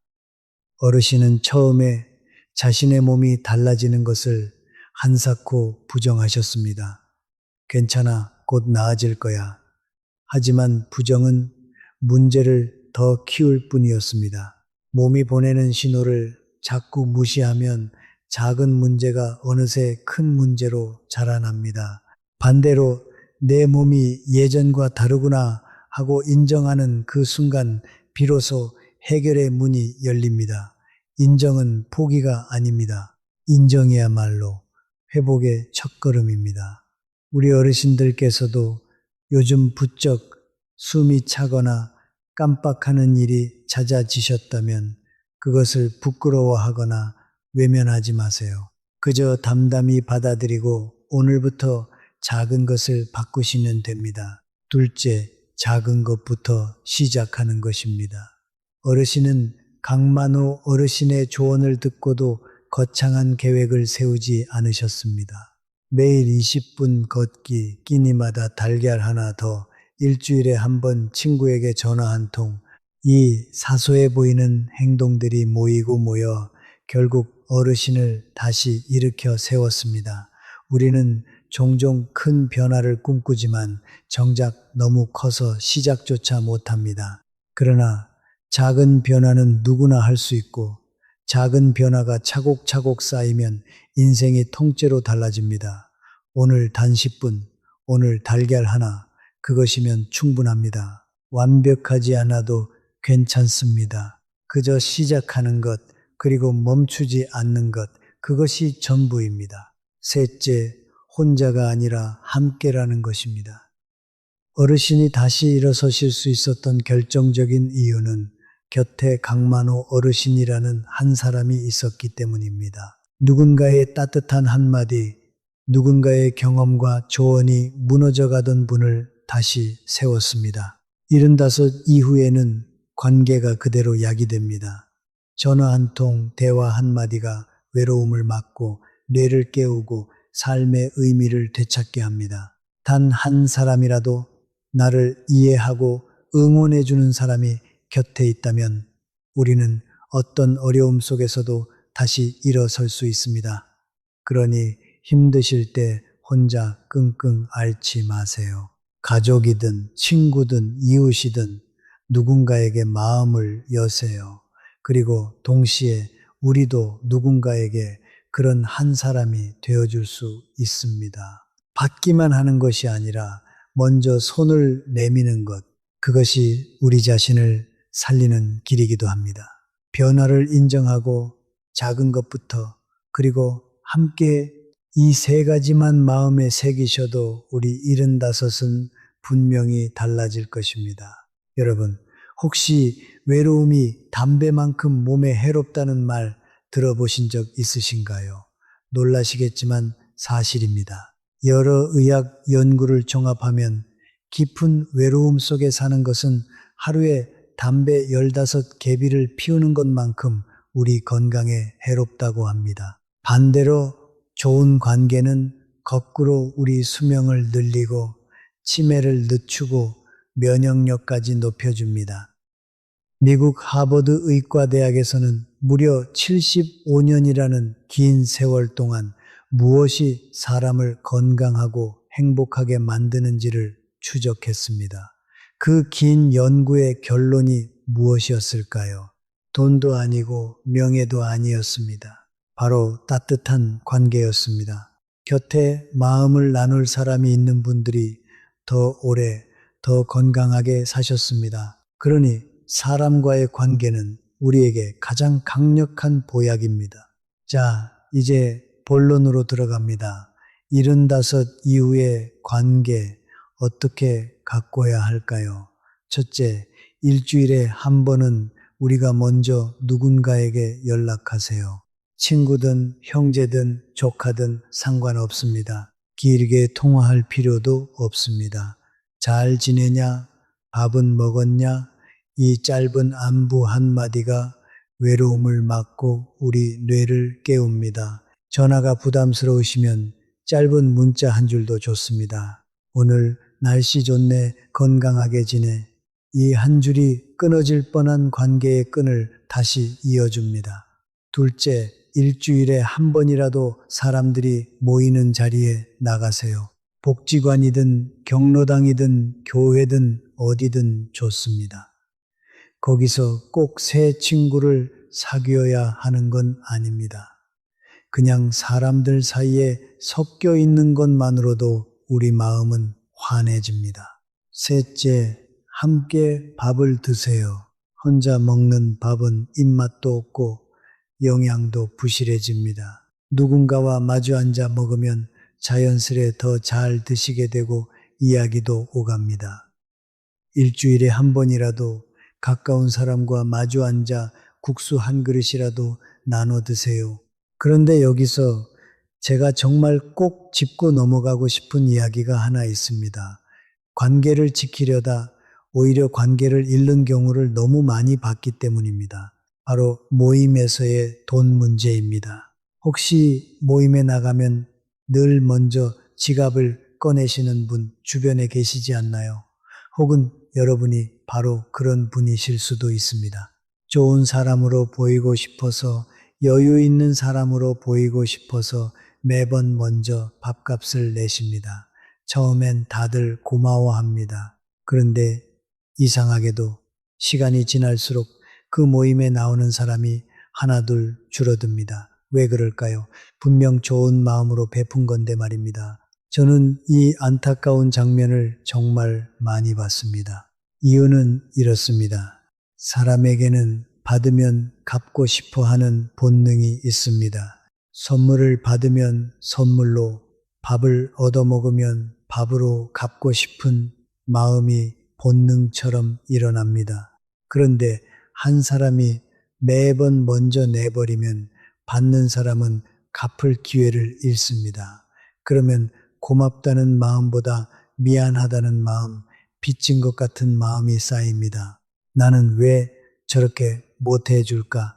나는 형편이 안 되는데, 이런 생각이 들기 시작하면 그 자리가 점점 불편해집니다. 그래서 결국 발걸음을 끊게 되는 겁니다. 게다가 매번 내는 사람은 자기도 모르게 우월한 위치에 서고 받는 사람은 자꾸 아래에 놓입니다. 이렇게 한쪽으로 기운 관계는 오래 갈 수가 없습니다. 친구 사이는 평등할 때 가장 깊어지는 법이니까요. 그러니 진짜 오래가는 관계를 원하신다면 모임에서는 각자 내거나 돌아가며 내세요. 그게 너무 야박해 보일까요? 천만에요. 각자 낼 때 서로 부담이 없어 더 자주 만나게 되고 빚진 마음이 없으니 더 편하게 연락하게 됩니다.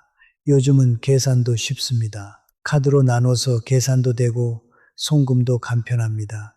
만약 정말 한턱 내고 싶으시다면 아무 날에나 내지 마시고 특별한 날을 고르세요. 생일이나 회갑, 손주가 태어났거나 자녀가 결혼한 날, 그런 날에 축하의 뜻으로 내시면 받는 사람도 명분이 있으니 부담 없이 기쁘게 받습니다. 베푸는 사람도 기쁘고 받는 사람도 기쁜, 그게 진짜 우리가 바라는 따뜻한 관계입니다. 그리고 정말 마음을 전하고 싶으시다면 돈보다 더 귀한 것을 나누세요. 친구가 힘들 때 곁에서 이야기를 들어주는 것, 아플 때 한번 들여다보는 것, 텃밭에서 기른 상추 한 봉지, 손수 담근 김치 한 통을 건네는 것, 이런 작은 정성이 비싼 밥 한 끼보다 100배는 더 마음에 남습니다. 돈으로 살 수 없는 시간과 손길이 담겨 있으니까요. 우리 옛 어른들이 말씀하시던 정이라는 게 바로 이런 겁니다. 비싼 것을 주고받는 게 아니라 마음을 주고받는 것. 자, 이제 하나 더 중요한 게 있습니다. 칭찬과 격려를 아끼지 마세요. 나이가 들면 칭찬받을 일이 참 드뭅니다. 젊었을 땐 직장에서도 인정받고 집에서도 대접받았지만 나이 들면 아무도 칭찬해주지 않습니다. 그래서 작은 칭찬 하나가 더 크게 와닿습니다. 얼굴 좋아 보인다.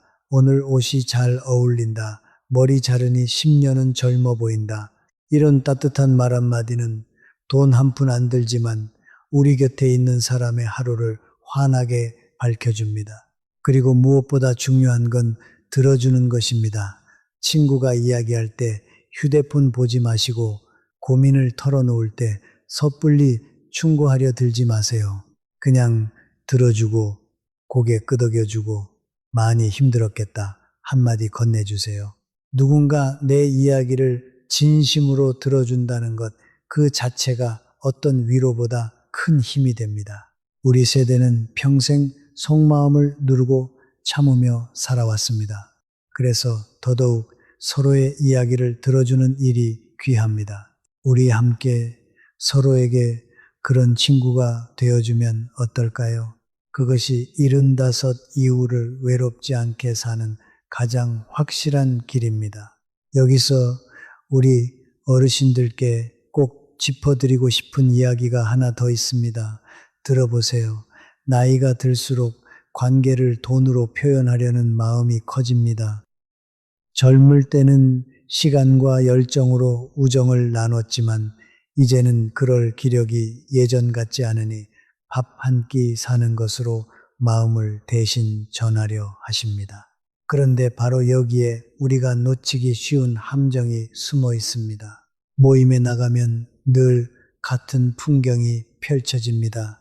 계산할 때가 되면 누군가 먼저 지갑을 꺼냅니다. 오늘은 내가 낼게. 처음엔 다들 말리지만 매번 같은 사람이 계산을 도맡습니다. 좋은 사람으로 보이고 싶어서, 여유 있는 사람으로 보이고 싶어서 그러는 겁니다. 그런데 이상하게도 처음엔 고마워하던 친구들이 점점 표정이 굳어지고 다음 모임에 나오는 사람이 하나둘 줄어듭니다. 분명 좋은 마음으로 한 일인데 왜 관계가 멀어질까요? 이유는 단순합니다. 우리의 선의가 상대방에게는 부담이 되기 때문입니다. 사람의 마음에는 받으면 갚고 싶어 하는 본능이 있습니다. 그런데 나이가 들면 갚을 기회도 여유도 예전만 못합니다. 그러니 매번 얻어먹기만 하는 쪽은 점점 마음이 무거워집니다. 친구 사이인데 빚진 기분이 들고 나는 왜 저 사람만큼 못해줄까 하는 생각에 자존심이 상합니다. 그래서 슬그머니 그 자리를 피하게 됩니다. 또 신세지겠지. 차라리 안 나가는 게 낫겠다. 이렇게 발길을 끊습니다. 우정은 본래 평등한 관계에서 깊어집니다. 한 사람은 늘 주고 한 사람은 늘 받으면 그건 우정이 아니라 어느새 베푸는 자와 받는 자로 나뉜 불편한 관계가 됩니다. 주는 쪽은 자기도 모르게 우쭐해지고 받는 쪽은 자기도 모르게 작아집니다. 그 미세한 감정의 금이 40년 우정도 서서히 무너뜨립니다. 그렇다면 우리는 어떻게 해야 할까요?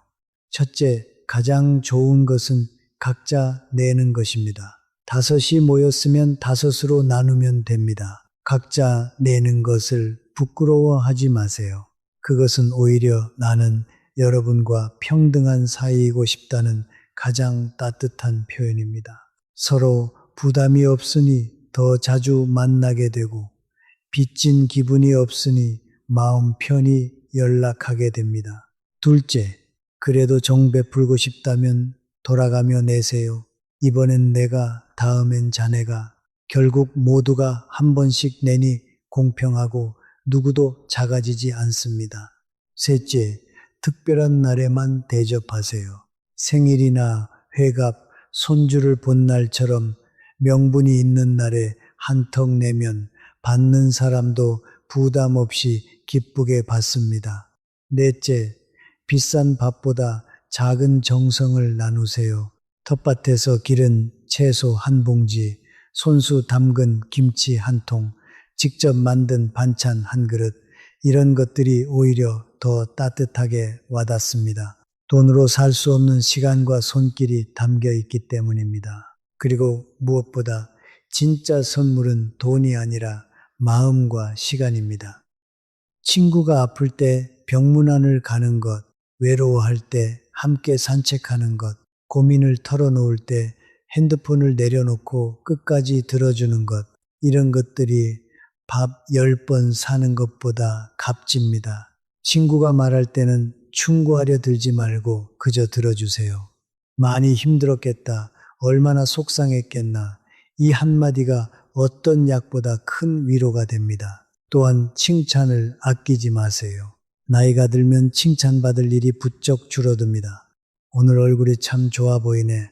그 옷이 잘 어울리네. 이런 작은 말 한마디가 친구의 하루를 환하게 밝힙니다. 진짜 품격은 비싼 밥에서 나오지 않습니다. 상대의 형편을 헤아리고 상대가 불편해하면 곧바로 멈출 줄 아는 그 배려에서 나옵니다. 먼저 밥값 내는 것이 미덕이던 시절은 지났습니다.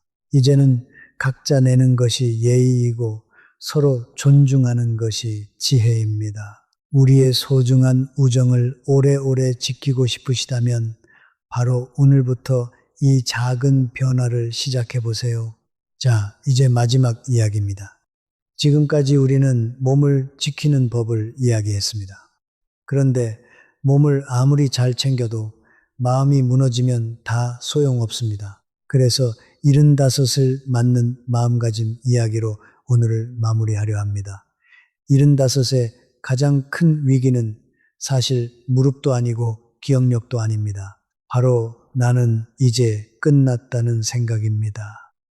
이 생각이 한번 마음에 자리 잡으면 아무것도 하기 싫어지고 그러면 우리 몸도 빠르게 무너집니다.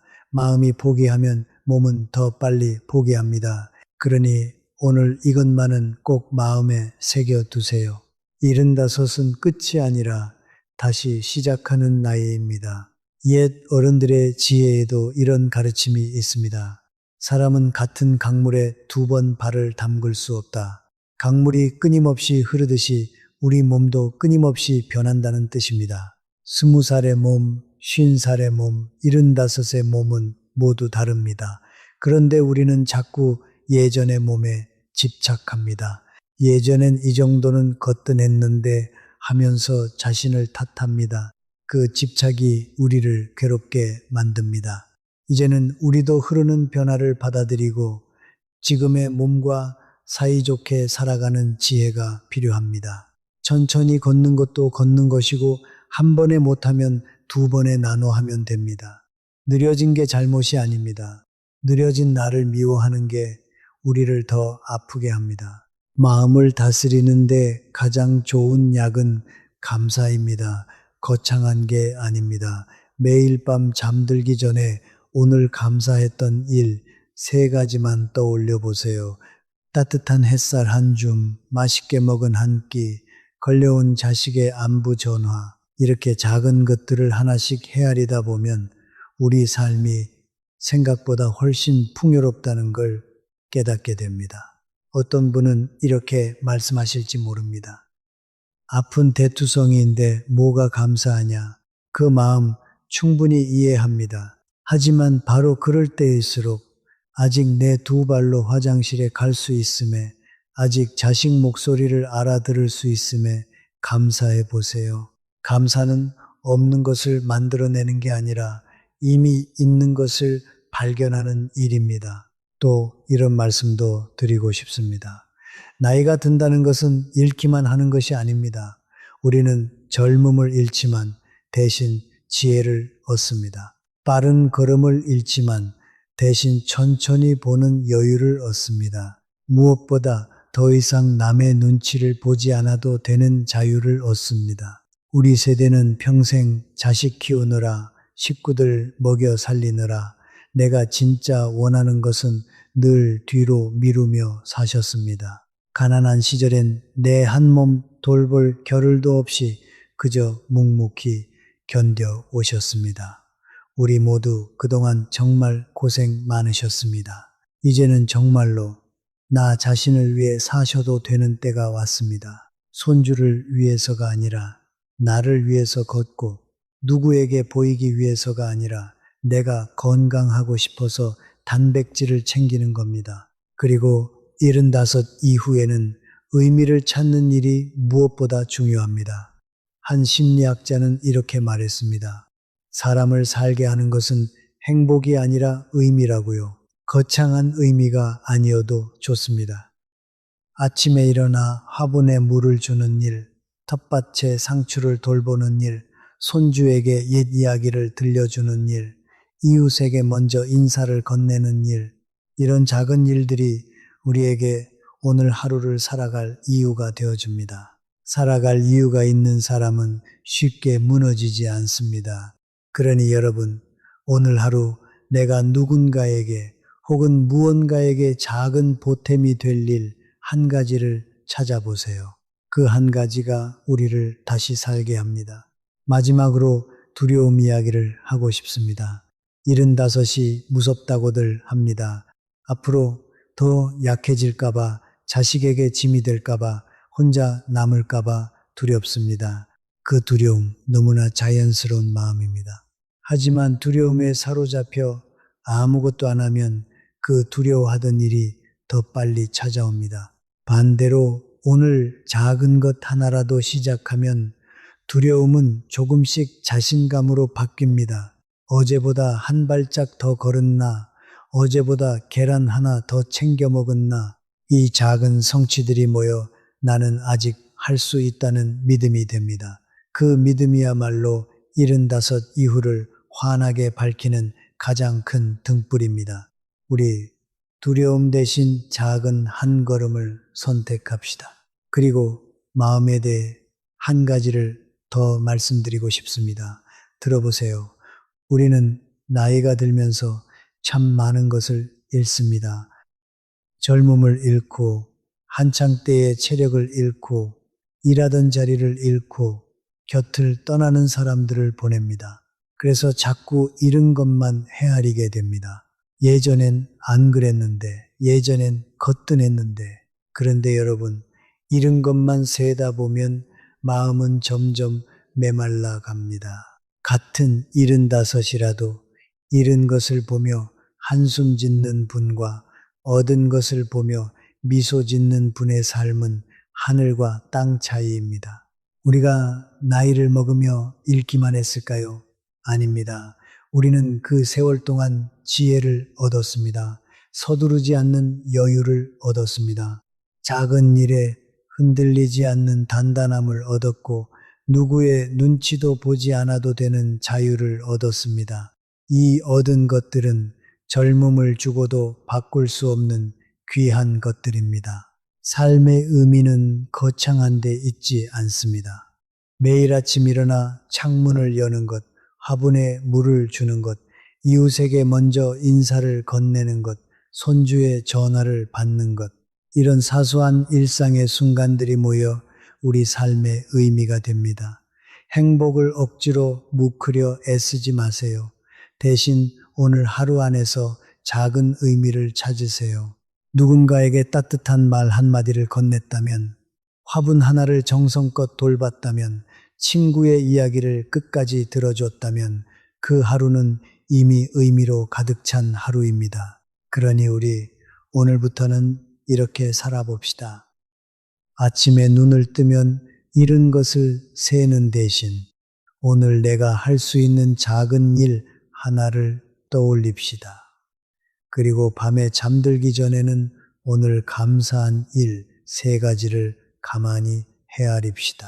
이 작은 마음의 습관 하나가 우리 75 이후의 하루하루를 완전히 다른 빛깔로 물들일 것입니다. 몸을 지키는 일도 중요하지만 결국 그 몸을 살아 움직이게 하는 것은 우리의 마음입니다.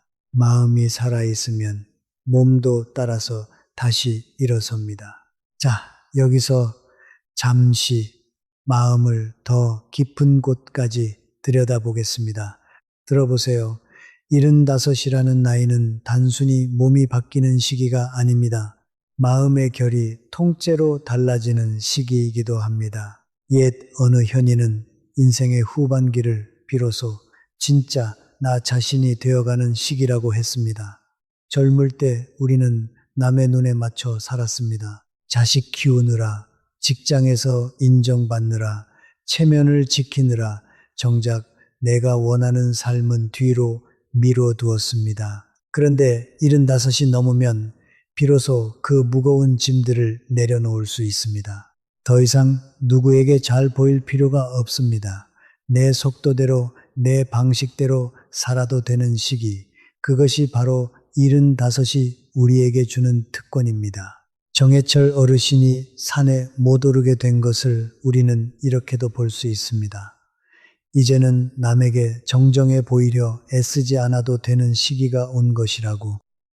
대신 우리 몸이 원하는 속도로, 우리 마음이 편한 방식으로 살아가면 됩니다.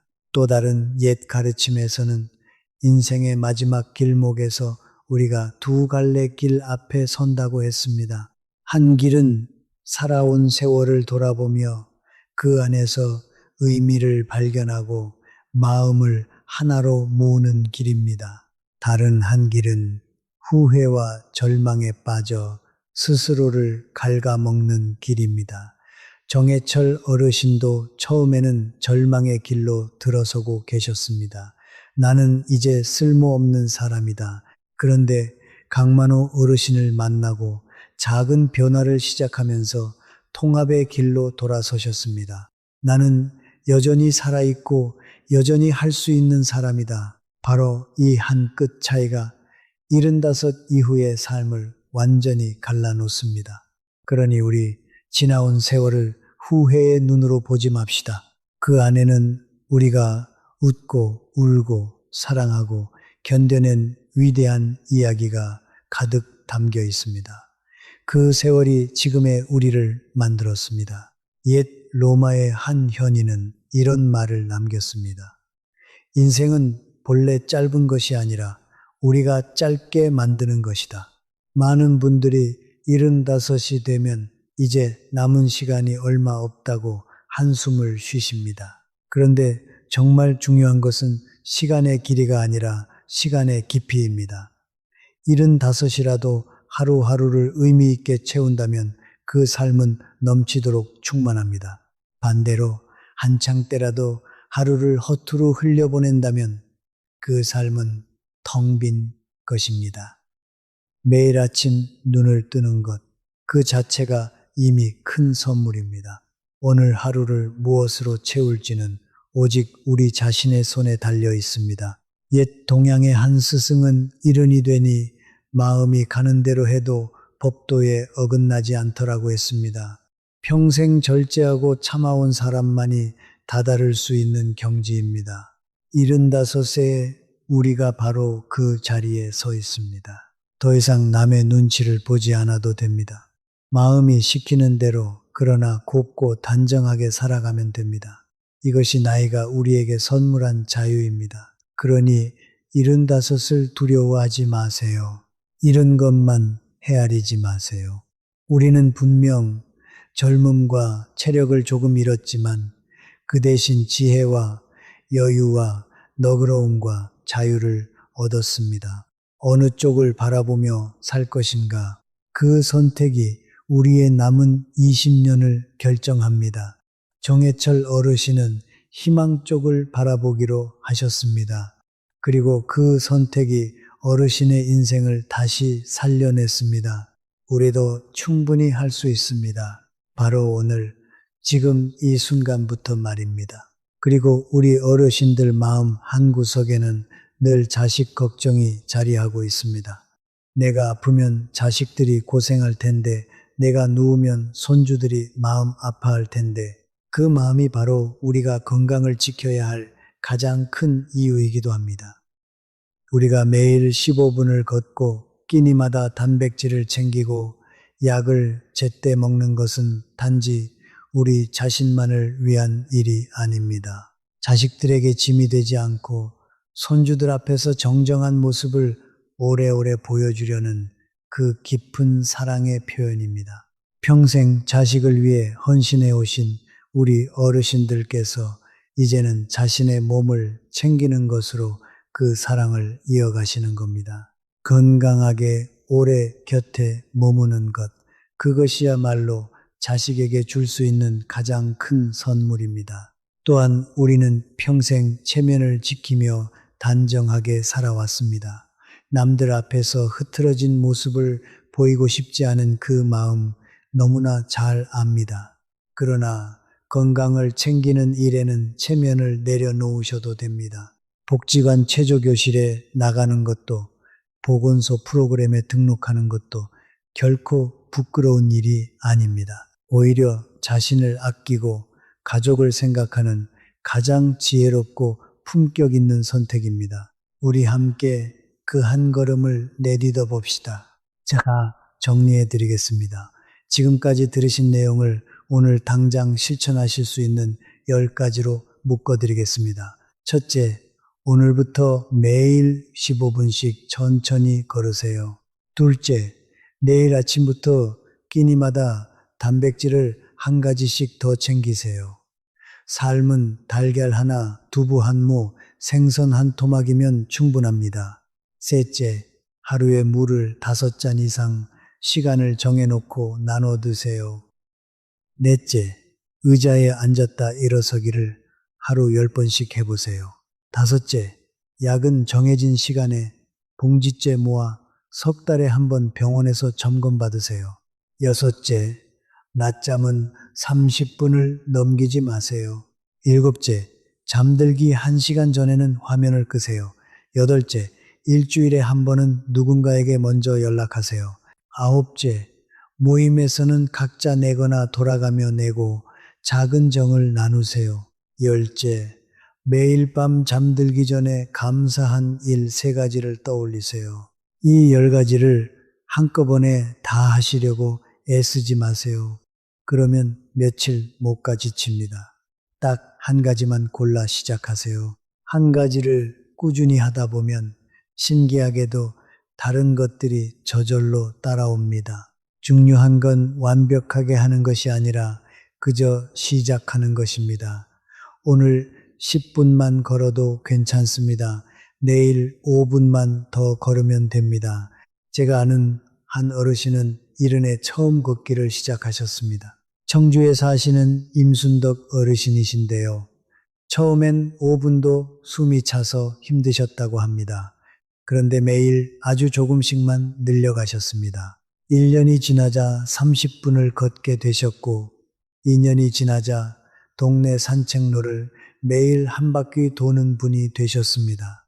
지금 80이 넘으신 그 어르신은 오히려 주변 사람들보다 더 정정하고 활기차게 지내십니다.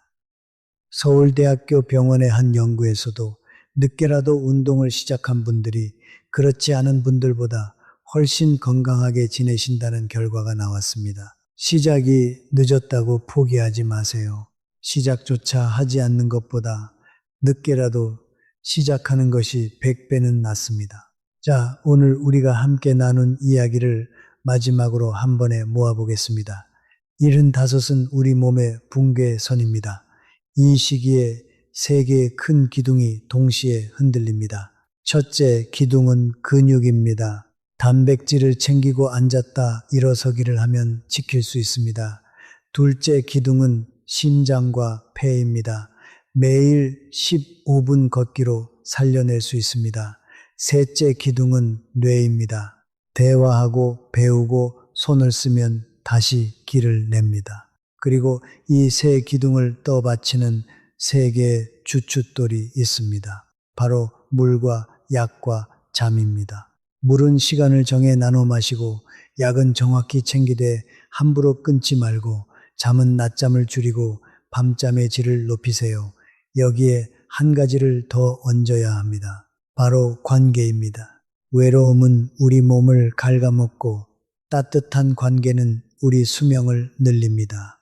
먼저 연락하고 함께 밥을 먹고 평등하게 정을 나누세요. 그리고 무엇보다 마음에 이것 하나를 꼭 새겨두세요. 75은 끝이 아니라 다시 시작하는 나이입니다. 여러분, 오늘 이 이야기가 마음에 와닿으셨다면 앞으로 실천하고 싶은 것이 몇 번인지 댓글로 남겨주세요. 1번부터 10번까지 중에서 하나만 골라 적어주셔도 좋습니다. 여러분의 작은 다짐 하나가 저에게는 더없이 큰 힘이 됩니다. 그리고 이 영상이 도움이 되셨다면 구독과 좋아요를 눌러주세요. 우리 어르신들 곁에 오래오래 함께 하겠습니다. 끝으로 꼭 드리고 싶은 말씀이 있습니다. 몸이 예전 같지 않아도 괜찮습니다. 마음이 살아있다면 우리는 여전히 살아있는 것입니다. 여러분이 살아오신 70해가 넘는 세월은 그 자체로 위대한 여정입니다. 그러니 포기하지 마시고 오늘부터 다시 시작하세요. 아침에 눈을 뜨시면 창문을 활짝 여시고 햇살을 받으며 깊게 숨을 들이쉬세요. 오늘도 나는 살아있다. 이 사실 하나만으로도 충분히 감사한 하루입니다. 저는 언제나 여러분을 응원합니다. 그럼 오늘도 좋은 하루 보내세요. 여러분, 마지막으로 이 말씀만은 꼭 가슴에 담아가세요. 75이라는 나이는 누구에게나 똑같이 찾아오지만 그 나이를 어떻게 맞이하느냐는 저마다 다릅니다.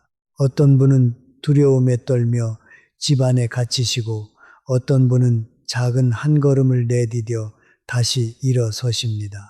그 차이는 결코 돈이나 운에서 오지 않습니다. 바로 오늘, 지금 이 순간 무엇을 선택하느냐에서 옵니다. 우리에게는 아직 충분한 시간이 있습니다. 아직 걸을 수 있는 두 다리가 있고, 아직 마음을 나눌 사람이 있고, 아직 따뜻한 밥 한 끼를 즐길 입맛이 있습니다. 이만하면 다시 시작하기에 모자람이 없습니다. 오늘 이 영상을 끝까지 들으신 여러분은 이미 남들과 다른 길에 들어서신 겁니다. 알고 준비하는 사람과 모르고 흘려보내는 사람의 10년 뒤는 하늘과 땅만큼 달라집니다. 그러니 부디 오늘 들으신 것 가운데 단 하나라도 내일이 아니라 바로 오늘부터 실천해 보세요. 우리 함께 75을 끝이 아닌 가장 아름다운 새 출발로 만들어 봅시다. 여러분의 남은 하루하루가 햇살처럼 따뜻하고 환하기를 진심으로 바랍니다. 그럼 다음 영상에서 다시 건강한 모습으로 만나 뵙겠습니다.